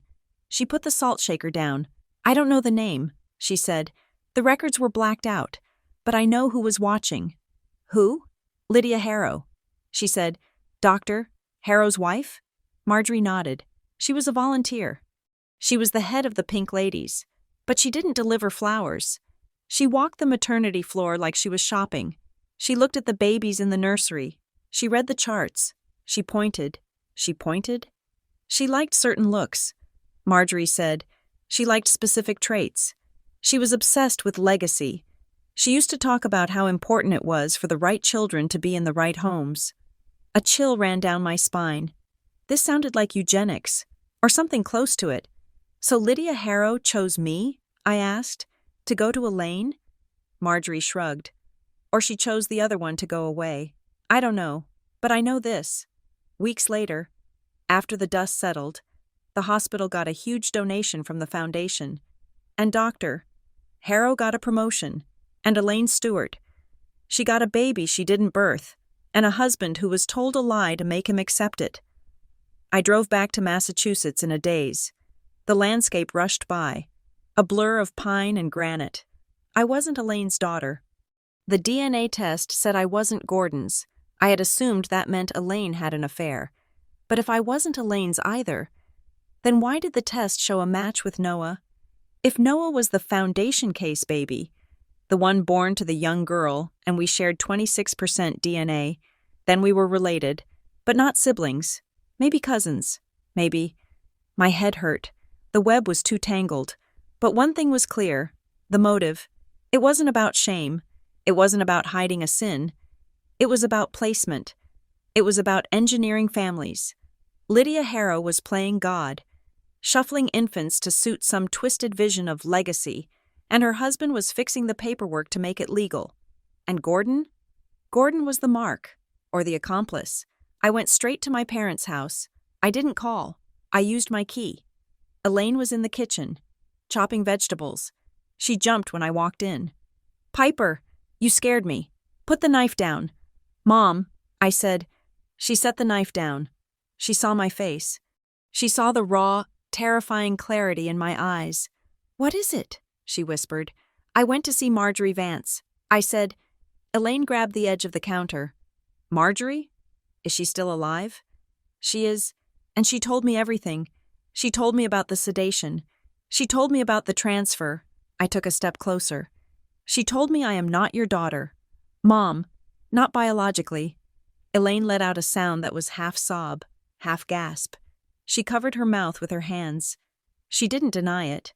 She collapsed inward, as if the skeleton holding her up had finally turned to dust. I didn't know, she sobbed. Not at first. I swear. Piper, I didn't know. But you suspected. I said. She nodded, tears streaming down her face. When I woke up, you felt different. You smelled different. A mother knows. But they told me I was crazy. They told me it was the drugs. Doctor, Harrow stood there and told me I was suffering from postpartum psychosis. He said if I didn't accept you, he would have me committed. And Gordon, I asked, when did the affair story start? Elaine wiped her face. Weeks later, she said, I was trying to bond with you. I was trying to be a good mother, but Gordon was cold. He wouldn't hold you. I asked him why, and he said Lydia Harrow had come to see him. Lydia, I said, The volunteer. Yes. She met him for lunch. She told him, as a friend, that she had heard rumors, that I had been seen with a man, that the baby, you, didn't have the Stewart look. She told him she wanted to support him through the betrayal. She planted it. I said, she created the lie to explain why you didn't look like me, to cover up the swap. Elaine nodded. She gave him a reason to hate me, and a reason to keep you. Because if he rejected you, the scandal would ruin his reputation. So he kept you. But he made me pay for it, every single day. I looked at my mother, this woman who had raised a stranger's child under the weight of a lie she didn't create but was forced to carry. My anger toward her evaporated. It was replaced by a profound, aching pity. She wasn't the villain. She was the victim. We both were. The court date arrived on a Friday. The sky was leaden, threatening snow. I wore my best suit. Tessa wore her lucky scarf. We sat in the courtroom, a wood-paneled chamber that smelled of floor wax and judgment. The judge, an older man with bushy eyebrows, read through our petition. Harthridge had sent a team, 3 lawyers in charcoal suits. They sat at the defense table like a phalanx. Your Honor, the lead lawyer said, his voice smooth as oil. The hospital sympathizes with Ms. Stewart's desire for information. However, the records in question are sealed under a strict liability settlement from 1998. Unsealing them would violate the privacy rights of third parties mentioned in the files. Furthermore, the plaintiff has failed to provide concrete evidence of fraud. A photocopy of an anonymous log is hearsay, not proof. Tessa stood up. Your Honor, the log indicates a specific administrative protocol that suggests illicit transfer of custody. We have a witness willing to testify. The judge held up a hand. Ms. Langford, does this witness have the original documents? No, Your Honor, but does the plaintiff have a sworn affidavit from the hospital admitting to the error? No, Your Honor. That is why we need the records unsealed. The judge sighed. He took off his glasses. The court acknowledges the medical necessity argument. However, the hospital has offered a compromise, a redacted medical abstract. The court finds this sufficient to meet the plaintiff's health needs without violating the privacy of the sealed archive. The petition to unseal the full original file is denied. Denied. The gavel banged. It sounded like a gunshot. I sat there, stunned. They had won. They had hidden behind the very privacy laws meant to protect people like me. Tessa touched my arm. We can appeal. Piper. This isn't over. But it felt over. The wall was still there, higher than ever. We walked out of the courthouse into the biting wind. Snow had started to fall, tiny hard pellets that stung my face. I looked toward the parking lot. A black town car was idling at the curb. A man in a charcoal suit, the lead lawyer from Harthridge, was standing by the rear door. He was talking to someone. I squinted through the snow. The other man was wearing a beige trench coat and a familiar wool scarf. It was Gordon. He was nodding. He looked deferential. He looked small. The lawyer said something, clapped Gordon on the shoulder, a gesture that looked friendly but felt like ownership, and got into the car. Gordon stood there for a moment, watching the car drive away. Then he turned and saw me. He froze. For a second, across the parking lot, our eyes locked. I saw the fear again. But this time, I saw something else. I saw guilt. Not the guilt of a man who had been mean to his daughter. The guilt of a man who had just checked in with his handlers. He knew everything. He had always known. The affair wasn't just a story he believed. It was the cover story he had agreed to maintain. He turned and walked quickly to his own car, hunching his shoulders against the snow. I watched him go. Tessa was saying something about filing a motion for reconsideration. No. I said, cutting her off. Piper? The court can't help us. I said, the law protects the paperwork. I looked at the tire tracks the town car had left in the fresh snow. We need to stop asking for permission. I said, we need to find out who benefited. Marjorie said Lydia Harrow was obsessed with legacy. She said she was shopping. I turned to Tessa. I need to find out who Lydia Harrow's family is. And I need to find out who else was born at St. Lark in February 1992. Because if I was the baby they kept, then somewhere out there is the baby they wanted, and I was going to find them. The court denial felt like a door slamming shut on my fingers, but pain has a way of sharpening your focus. I sat in Tessa Langford's office 3 days later, surrounded by boxes of financial records. The heating in the brownstone was clanking, a rhythmic metallic sound that matched the throbbing in my temples. "We are looking at this wrong," I said, staring at a spreadsheet of charitable donations from 1998. "We are trying to prove biology. The court doesn't care about biology. It cares about procedure." Tessa looked up from a stack of billing manifests. "What are you suggesting?"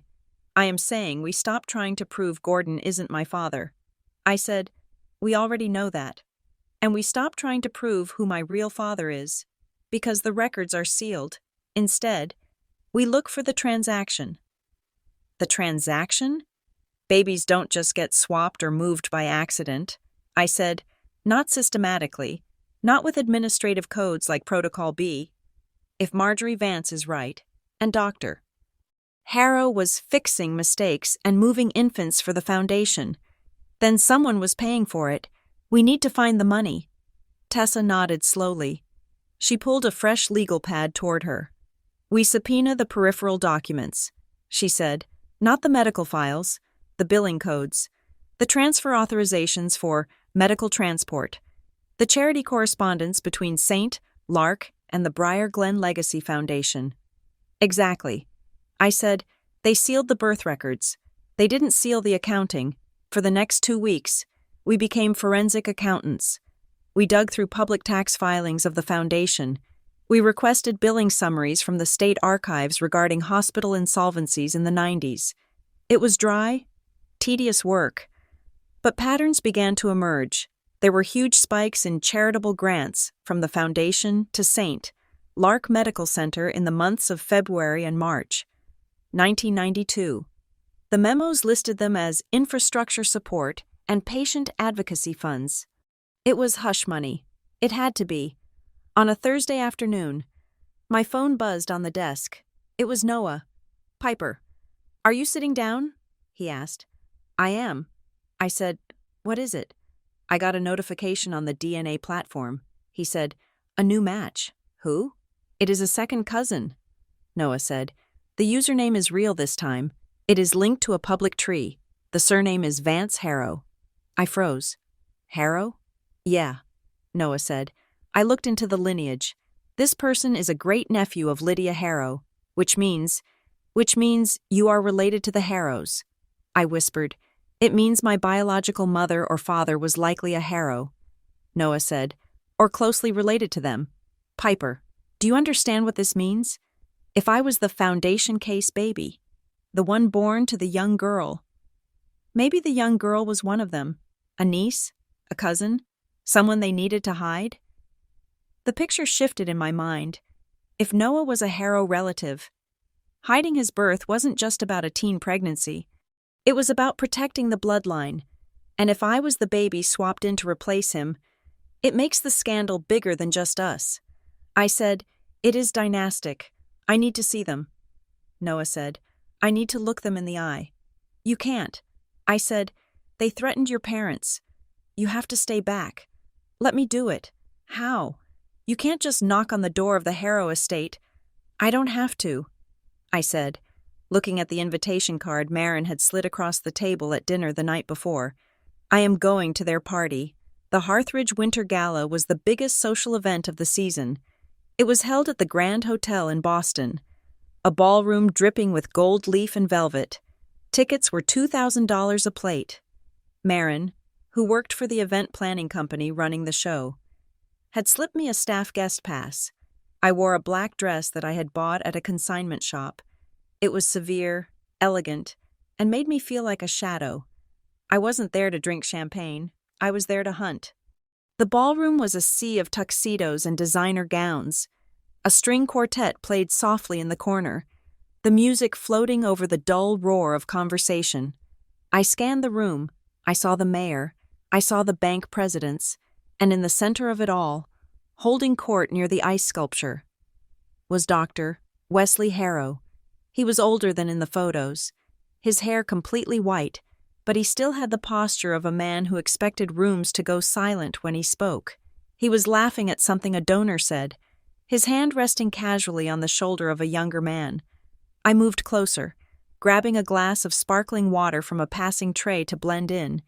I drifted toward a pillar near their circle, turning my back to them as if I were admiring the architecture. It was a mess back then. "Doctor," Harrow was saying, his voice rich and baritone. "Saint, Lark was bleeding out. We didn't just have to fix the finances, we had to fix the culture." The other men murmured agreement. "You took a risk." "Wesley." One man said, "A lot of liability." "Liability is just a word for unmanaged variables." Harrow said, "We managed them. We saved that hospital from its own mistakes. Sometimes you have to clear the board to play the game." "Gentlemen, clear the board." I felt a chill ripple through me. He wasn't talking about budgets. He was talking about people. I turned slightly, standing next to Doctor. Harrow was a woman who could only be Lydia. She was striking, wearing a silver gown that looked like liquid mercury. Her hair was pulled back in a severe chignon. She was smiling, but her eyes were scanning the room with the precision of a hawk looking for field mice. I took a breath. I had to know. I walked up to her. "Mrs. Harrow?"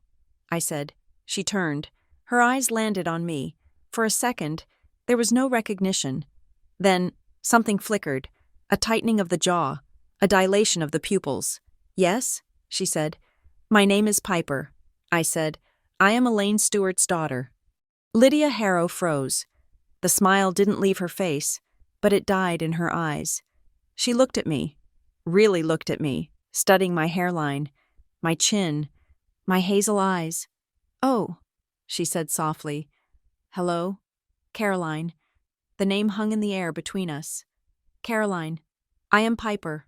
I corrected her. Lydia blinked, and the mask slammed back into place. "Of course," she said, her voice recovering its smooth, social polish. "Piper, I am so sorry. You remind me of someone I used to know. Caroline, a distant cousin. The resemblance is striking." She took a sip of her champagne.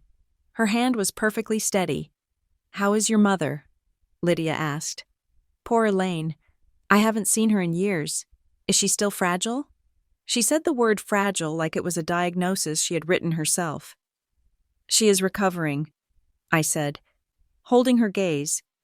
"She has been telling me stories about Saint Lark, about the volunteers." Lydia's smile tightened at the edges. "Ancient history. Dear," she said, "we all did what we could to help." It was a difficult time. "Did you help her?" I asked. "Did you help her with the transfer?"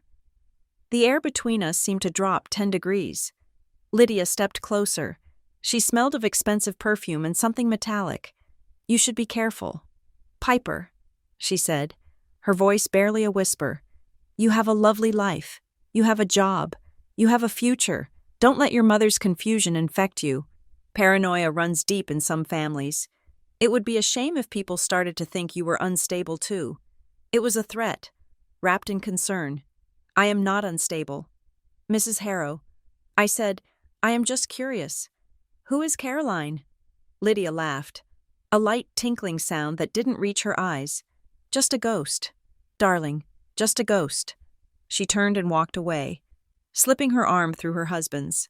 I stood there, my heart hammering against my ribs. Caroline. She hadn't misspoken.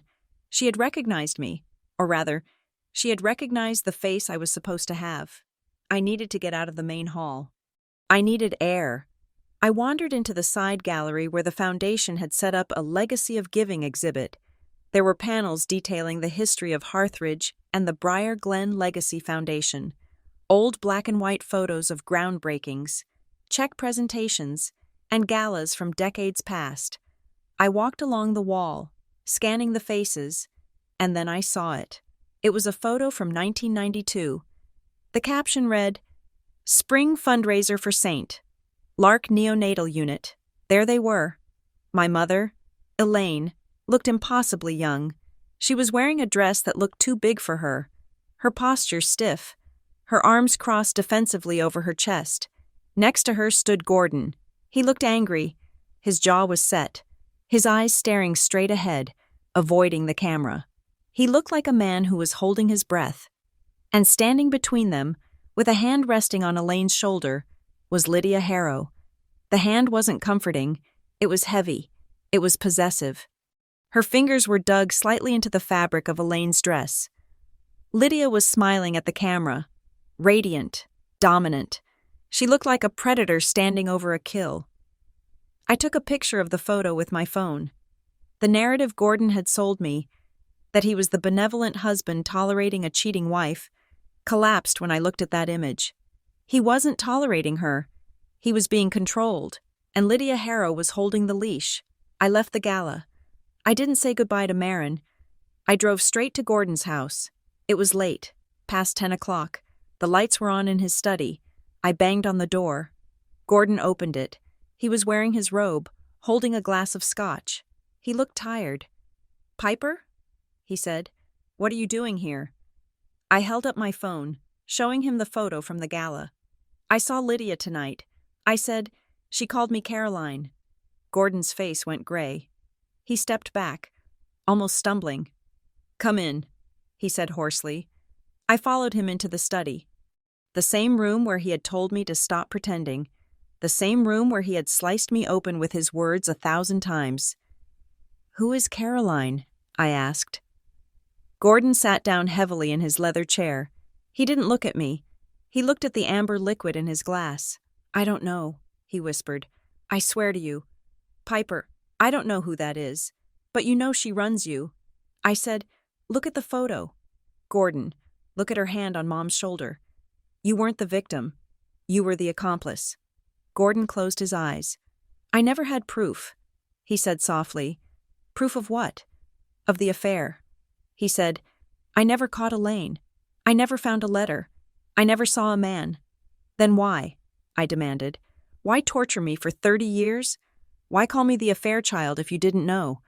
"Because it was the only way to keep you," he shouted, his voice cracking. The room went silent. "Keep me?" I asked. Gordon put the glass down. His hand was shaking violently now. "Lydia came to me," he said. "2 weeks after you were born. Elaine was saying crazy things. About the baby being wrong. About the hospital. I was ready to sue them. I was ready to demand a paternity test then and there. And Lydia sat me down. He said, she was very calm. She told me that there had been a mix-up with the paperwork, but that the baby, you, was healthy.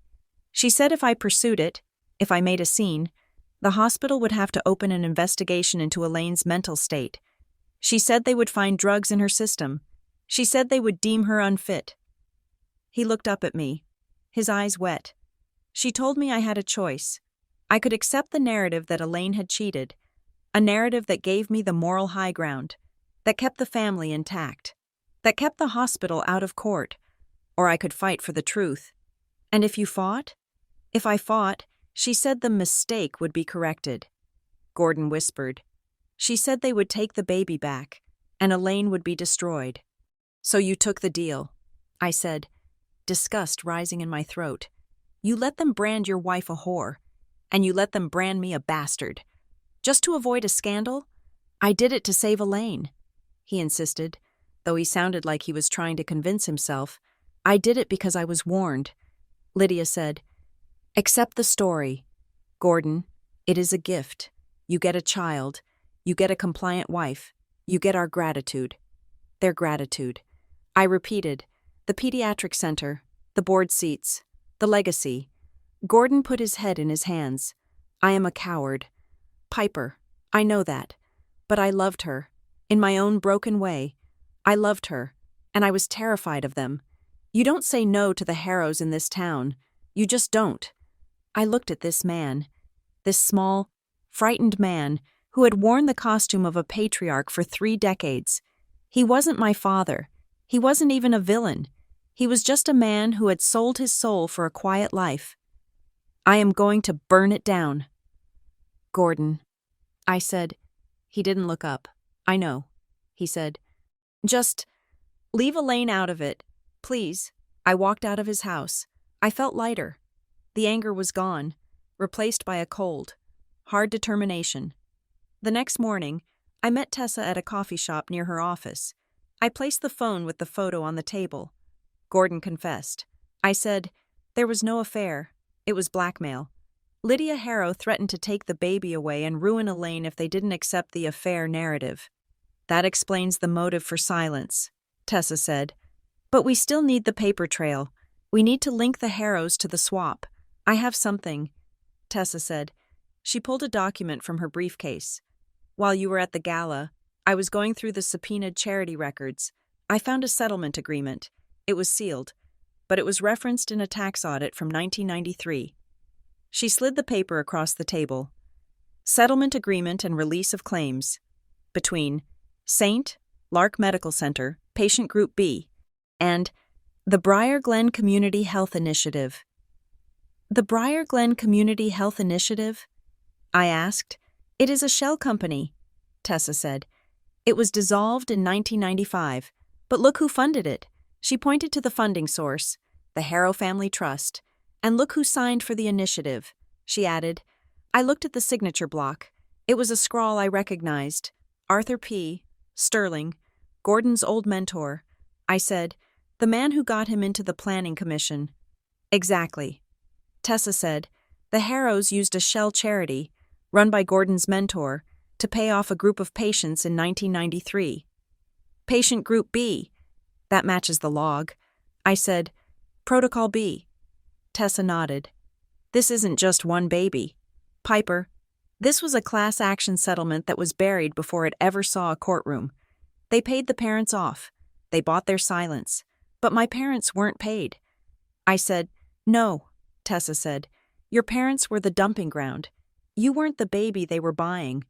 You were the baby they were hiding. I sat back. The scope of it was staggering. Gordon participated in a system that traded narratives for silence. My identity was collateral in an adult power deal. We have enough, I said. We have the DNA, the log, the settlement, the confession. We have enough for a story. Tessa agreed. But not for a court order. The courts will still say it is sealed. Then we go to the court of public opinion. I said, Marin had a friend, a journalist named Sarah Jenkins who worked for the Boston Globe. She was an investigative reporter who specialized in medical fraud.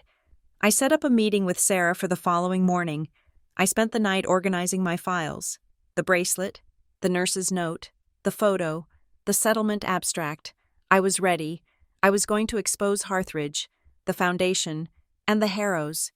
I was going to rewrite my own history. At 8 o'clock in the morning, just as I was putting my coat on to leave for the meeting, my phone rang. It was an unknown number. I almost didn't answer, but something told me I had to. Hello? Piper? The voice was weak, raspy. It sounded like air escaping a tire. Yes? It is Marjorie. Marjorie Vance. Marjorie? I said. I haven't heard from you since. Listen to me, she wheezed. I am in the hospital. My heart. It gave out a little. But I had to call you. I had to tell you the rest. The rest? I lied. Marjorie said. My grip tightened on the phone. You lied about the transfer? No. The transfer was real. The swap happened. But I let you believe the simple version. I let you believe you were just a replacement. What are you saying? Marjorie, you aren't the affair child, she said, her voice dropping to a whisper. You know that. And you aren't Elaine's baby. You know that, yes. But Piper, you might not be the baby they put on the paperwork either. The room went silent. What do you mean? I asked. Lydia. Marjorie coughed, a wet, rattling sound. Lydia didn't just want to hide a baby. She wanted a specific baby. There were 3 births that night. Piper, not 2. 3? 3? 1 died. Marjorie said. 1 was sent away to the adoption agency. That was the boy. Noah. And the 3rd? The 3rd was kept, she said, but the tags were changed twice. I saw the logs again in my mind. Piper, I have been dreaming about them. Marjorie, who am I? I pleaded. She took a ragged breath. If you look at the timestamp on your wristband, the one you found, does it say 3:15 a.m.? I scrambled to the box. I pulled out the bracelet. No, I said, it says 11:45 p.m. Marjorie let out a low moan. Then you aren't the baby from the transfer note. She whispered, the transfer was at 3:15. If your bracelet says 11:45, then you were the first one. You were the one who was supposed to stay. But stay where? I asked. With whom? With the mother who wanted you, Marjorie said. Before Lydia decided you belonged to someone else, the line went dead. I stood in my hallway, the phone in my hand, 3 births, tags changed twice. I wasn't the affair child. I wasn't the replacement. I was the one who was stolen first. I looked at the bracelet. St. Lark Medical Center. The journalist was waiting. The story was ready. But suddenly, the story I thought I had, the story of a girl swapped to cover a scandal, felt too small. I wasn't just investigating a cover-up, I was investigating a theft. And if I was the baby who was supposed to stay, then who was my mother? I grabbed the files. I grabbed the bracelet. I walked out the door. The meeting with the journalist could wait. I had one more stop to make. I had to go back to Pinewick. I had to get the rest of the truth out of Marjorie Vance before she died. The drive to Pinewick usually took 2 hours. I made it in 90 minutes. The tires of my car hummed against the asphalt, a monotonous drone that did nothing to drown out the sound of Marjorie Vance's rasping voice in my memory. You might not be the baby they put on the paperwork. I pulled up to the small cottage with the peeling paint, but the driveway was empty. There were no lights on inside. The curtains were drawn tight, looking like closed eyelids. I banged on the door. Nothing. I went to the window and peered in. The ceramic cats were still there, staring back at me. But the house had the distinct, hollow feeling of abandonment. A neighbor, an elderly man raking leaves 3 houses down, stopped and leaned on his rake. They took her this morning. He shouted over the wind. Ambulance came, sirens and everything. Where? I shouted back. County General, he said. I got back in the car. My hands were gripping the steering wheel so hard my knuckles were white. Marjorie was the only thread I had left. If she died before she finished the story, the truth died with her. When I arrived at the hospital in Pinewick, the reception area smelled of antiseptic and floor wax. I asked for Marjorie Vance. The receptionist typed slowly, her long acrylic nails clicking against the keys. She is in the ICU, the woman said. Family only. I am her niece. I lied. It came out smooth and easy. I had been practicing lies for weeks now. The receptionist looked at me, then at the computer. She isn't accepting visitors, but, are you the Stewart girl? The question stopped me cold. Yes, I said. A social worker left something for you, she said. She reached under the desk and pulled out a large manila envelope. It was sealed with heavy tape. Ms. Vance insisted. She said you would come. I took the envelope. It felt heavy, not with paper, but with consequence. I didn't open it in the lobby. I walked out to my car, sat in the driver's seat, and locked the doors. The heating vents blasted lukewarm air into the small space. I tore the tape. Inside was a single piece of yellow legal paper, covered in shaky handwriting, a timeline, and stapled to it was a photocopy of a document I had never seen before. It was a transfer authorization form from St. Lark Medical Center. I scanned the columns. Date: February 14th, 1992. Time: 3:15 a.m. Authorization: admin/Harrow. And then, the subject lines: Infant A, ID number SL-92-044. Maternal Ref Stewart. Disposition: transfer to agency. Infant B, ID number SL-92-045. Maternal Ref redacted. Disposition: Unit 4, Neonatal ICU. Infant C, ID number H-12. Maternal Reference H-private. Disposition: assigned to room 302. Stewart. I stared at the numbers until they blurred. Infant A, the baby born to Stewart, was transferred to an agency. That was the baby my mother birthed, the baby she lost. Infant C, labeled with an H, was assigned to room 302. My mother's room. I was infant C. I wasn't an affair child. I wasn't a random orphan. I was labeled H private, and I was placed in Elaine Stewart's arms to replace the child they had stolen. The H stood for Harrow. I looked at the timeline Marjorie had written. 2 a.m., Elaine sedated. 2:15 a.m., infant A, Stewart born, healthy, removed from room. 2:30 a.m., infant H, Harrow connection, brought down from private floor. 3:15 a.m., swap authorized by W, H. 6 a.m., Elaine wakes up. Infant H presented as Stewart. I sat there, the engine idling. I was a Harrow. I was blood of the people who had destroyed my family. They hadn't just stolen a baby, they had hidden one of their own in plain sight, using my mother as a human shield to raise a child they couldn't acknowledge but refused to discard. I put the car in gear. I wasn't going to the journalist yet. I was going to the one person who deserved to know why she had felt crazy for 30 years. Elaine was in her sunroom, repotting an orchid. The domesticity of the scene felt violent in contrast to what I was holding. She looked up when I entered, wiping dirt from her hands. "Piper? You look pale. Sit down." "Mom," I said. She sat. She saw the envelope in my hand. Her expression shifted from concern to a brittle kind of fear. "What is it?" she whispered. I handed her the document. "Marjorie left this for me." I said, "Read the third entry, infant C." Elaine put on her reading glasses. Her hands were trembling. I watched her eyes track across the page. I watched the moment the numbers made sense to her. She let out a sound I will never forget. It wasn't a scream.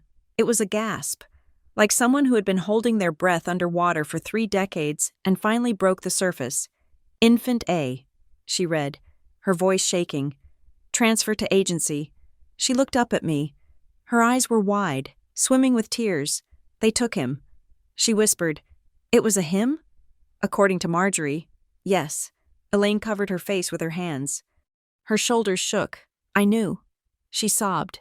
"Piper, I knew. When I woke up, I held you, and you were beautiful. But you felt heavy, different, and the cry. It wasn't the cry I heard before the drugs took me under." She looked at me, reaching out a hand.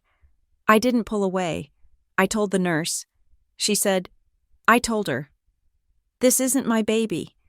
And she looked at me with this pitying smile and said, "You are confused. Mrs. Stewart, you had a hard labor. This is your daughter." She gripped my fingers, and then Gordon came in, and Dr. Harrow, and they all looked at me like I was broken, like I was dangerous. They made me believe I was crazy. They made me believe I had rejected my own child because I was mentally unstable. "You weren't crazy," I said softly. "You were robbed. And you," she said, looking at the document again. H-private. "Who are you?" "I think I am a Harrow," I said, "or related to them. That is why Lydia was so involved. That is why they didn't just dump me in an orphanage. They wanted me raised in their circle, but not in their house." Elaine stared at me. The realization washed over her. The years of Gordon's cruelty, the affair child label. It wasn't just to cover a swap. It was to punish her for raising the evidence of their sin. "Gordon knew?" she asked. "He knew something." I said, "He knew enough to take the money and the pediatric center." Elaine stood up. She walked to the window and looked out at the garden. She didn't look fragile anymore. She looked like iron that had been forged in a very hot fire. "I loved you," she said, without turning around. "Even when I thought you were the proof of my madness, I loved you." "I know," I said. She turned back to me. "Burn them. Piper, burn them all to the ground." I left my mother's house and drove back to my apartment. I didn't cry. I didn't scream. My psychology had fractured, but not into chaos. It had fractured into a cold, geometric precision. I wasn't a daughter anymore. I was an instrument of correction. I called Noah. "Meet me at my place," I said. "Bring your file." He arrived 20 minutes later. We sat at my kitchen table, the two documents laid out side by side, my transfer authorization with the Infant A and Infant C codes, his adoption dossier with the Briar Glen Legacy Foundation header. "Look at the intake number," I said, pointing to his file. Noah traced the line. Intake source. Admin transfer 44. 44, I said. I pointed to the Infant A line on my document. ID number SL92044. The room went silent. The radiator hissed in the corner. "I am your brother," Noah whispered. I looked at him. The hazel eyes, the chin, the slightly wavy hair. We weren't cousins. We weren't strangers. He was the son Elaine Stewart had birthed. He was the baby who was stolen from room 302 while she was unconscious. And I said, tapping the H12 line, "I am the cuckoo they put in the nest." Noah looked at me. He reached out and touched my arm. "You aren't a cuckoo, Piper. You were a baby. You were a victim just as much as I was. But I am one of them." I said, "My blood is Harrow blood. That is why I matched with the Vance Harrow relative." "It doesn't matter," Noah said fiercely. "You are the one who found me. You are the one who broke the seal. That makes you a Stewart in every way that counts." We sat there for a long time, mourning the lives we should have had. Noah, growing up with Elaine and Gordon. Me, growing up. Where? In the Harrow mansion? Hidden in an attic? "We have to move fast," I said, standing up. "Now that I have the codes. They will know Marjorie talked. I called Tessa Langford. I have the link." I told her. "I have the transfer codes linking Noah to Elaine." "And me to the Harrows. We need an injunction," Tessa said immediately. "We need to freeze every piece of paper in the Harthridge archive before they shred it. File it." I said, "Tonight." Tessa filed the emergency motion at 4 o'clock that afternoon. By 6 o'clock, the response came. It wasn't a legal brief. It was a scorched earth campaign. My phone started blowing up. Unknown numbers. Emails from the library's HR department stating that my administrative leave was being converted to termination pending investigation. Then, a process server knocked on my door. He handed me a thick envelope. Harthridge Health System versus Piper Stewart. They were suing me for harassment, defamation, and theft of proprietary information. They were claiming the nurse's log was stolen property. They were demanding a restraining order to keep me 500 feet away from any Harthridge employee, including the Harrows. "They are scared," Tessa said when I called her. "This is a slap suit. Strategic lawsuit against public participation. They are trying to bury you in legal fees so you drop the case. They can't bury me." I said, "I don't have anything left to lose." I hung up. I sat on my couch, watching the sun go down. The shadows lengthened across the floor. Then, there was another knock at the door. I expected the police, or another process server. I opened it to find Gordon. He looked 10 years older than he had at the gala. His coat was unbuttoned, his tie loose. He smelled of scotch and cold air. "Can I come in?" he asked. It wasn't a demand. It was a plea. I stepped back. He walked in and stood in the middle of my living room, looking around as if he had never seen an apartment before. "Elaine told me," he said, "about the numbers, about Noah." I crossed my arms. "And?" Gordon sat down on the edge of my sofa. He put his head in his hands. I suspected. He whispered, "Not at first, but a few years in. You didn't look like her, and Lydia was always checking in, asking about your grades, asking about your health. It felt like I was babysitting. And you took the money." I said, "I took the donations for the hospital." He said, "I took the seat on the board. I told myself it was for the community. I told myself that if I kept quiet, everyone won. You had a home. Elaine had a child. The hospital stayed open." "And now?" I asked. Gordon looked up. His eyes were red.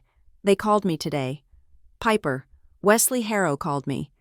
"And what did he say?" "He said that you are becoming a liability. He said that if I can't control you, they will release the file." "What file?" "The file on Elaine. Gordon said. The one they fabricated 30 years ago. The one that says she was a drug addict. The one that says she tried to sell her baby. They have it. Piper. They forged it back then as insurance. If you go public, they will destroy her reputation. They will paint her as a monster to discredit you. I felt a cold rage burning in my chest. They were still holding a gun to my mother's head. And what about you? I asked. Gordon laughed, a dry, humorless sound. Me? I am done. If this comes out, I go to prison for fraud. I signed the settlement agreements. I moved the money. He looked at me, and for the first time, I saw the man beneath the monster. He was weak. He was selfish. But he was also trapped. If you force the truth. Piper, he whispered, they will take everything from all of us. Elaine will be disgraced. I will go to jail. Noah's parents will be sued into bankruptcy. And you will be the daughter of a scandal that burns down the whole town. Is that a threat? I asked. No, he said. It is a beg. Please, take a settlement. Go away. Let us die with our secrets. I looked at him. I looked at the man who had called me a mistake for my entire life. Get out, Gordon, I said. He stood up. He looked at me one last time. I am sorry, he said. It was too late for sorry. The next morning, I taped a small microphone to my chest, hiding the wire under my blouse. Sarah Jenkins, the journalist, sat in a van parked down the street. Wearing headphones, I have an appointment with Dr. Harrow, I said into the air. Be careful. Sarah's voice came through my earpiece. Get him to say it. Get him to imply the swap. I drove to the Harrow estate. It was a fortress of brick and ivy. Set back from the road behind iron gates, I buzzed the intercom. Piper Stewart. I said, Doctor, Harrow is expecting me. The gates opened. I walked into the study. It was a room that smelled of old money and leather. Doctor. Harrow was sitting behind a desk the size of a boat. He didn't stand up. Miss Stewart, he said. Or should I say, Miss Harrow? I stopped. He knew that I knew. So you admit it. I said. Harrow smiled. He gestured to a chair. Sit down. Piper, let's not play games. You have a document, a photocopy. It is inadmissible in court, but it is inconvenient. It proves you stole a baby. I said, it proves you stole Noah from my mother and put me in his place. Stole is such a harsh word. Harrow said smoothly, we corrected a situation. Your mother, your biological mother, was a young woman of great promise. A Harrow. She wasn't ready. And Elaine Stewart. Well, Elaine was in a precarious position. We solved two problems with one administrative action. You played God. I said, we protected the legacy. He corrected, and we protected you. You had a good life. Piper, private schools, a trust fund you don't even know about yet. He opened a drawer and pulled out a checkbook. We are prepared to be generous, he said. We can offer you a settlement, $5 million, and a new identity record. We can unseal your true birth certificate. You can be a Harrow. Legally, you can take your rightful place in the family. And Noah? I asked. Mr. Kessler is a lovely young man, Harrow said dismissively. He is happy. Why disturb him? I looked at the checkbook. $5 million. A new name. A family that actually wanted me, or at least, wanted to own me. And if I say no? I asked. Harrow sighed. He leaned back. Then we release the file on Elaine. We destroy your father. We sue the Kesslers. And we make sure that you never work in this state again. We have the resources. Piper, you have a piece of paper and a grudge. I looked at him. I saw the arrogance. I saw the absolute certainty that money could fix anything. I stood up. I don't want your money. Doctor. Harrow. He looked surprised. Then what do you want? I want my name back, I said. I turned and walked out. I felt his eyes boring into my back. I expected him to call security. I expected him to shout, but he remained silent. He thought I was bluffing. I got into my car. My hands were shaking. Did you get it? I asked the air. I got it, Sarah said in my ear. We solved two problems. Your biological mother was a Harrow, It is all on tape. I drove to a parking lot overlooking the harbor. I pulled out my laptop. I had 2 emails drafted. The first was to Sarah and Tessa. It contained the digital scans of the nurse's log, the transfer authorization, the photos from the gala, and the audio file of Harrow's confession. The second was to the State Attorney General's office. I hovered my mouse over the send button. Gordon's voice echoed in my head. They will take everything from all of us. If I sent this, Elaine would be dragged through the mud. Gordon would go to prison. Noah's life would be turned upside down. The town of Briar Glen would be ripped apart. I looked at the water. It was gray and choppy. I thought about the little girl who sat at the dinner table, smiling while her father called her a mistake. I thought about the woman who had been gaslit for 30 years, told that her instincts were madness. They had relied on our silence. They had relied on the fact that we were nice people who would protect our own dignity over the truth. But I wasn't a nice person anymore. I was the daughter of a Harrow and a Stewart, raised in a lie, forged in the fire of their betrayal. I wasn't going to let them buy my reality. I clicked send on the email to Sarah. Then I opened the email to the Attorney General. Subject: Evidence of systematic medical fraud and kidnapping at St. Lark Medical Center. I took a deep breath. I clicked send. I closed the laptop. It was done. The machine was broken. The silence was over. I sat there for a moment, listening to the seagulls cry overhead. I didn't know what would happen tomorrow. I didn't know if I would have a family left when the dust settled. But for the first time in 32 years, I knew exactly who I was. I was Piper Stewart, and I was the one who burned it down. Thank you so much for listening to my story. It has been an emotional journey sharing Piper's truth with you. I would love to know where you are listening from. Please leave a comment below with your city or country. If you enjoyed this story and want to hear more tales of justice, betrayal, and redemption, please make sure to subscribe to Revenge Stories. Don't forget to share your thoughts on the ending in the comments. Did Piper make the right choice?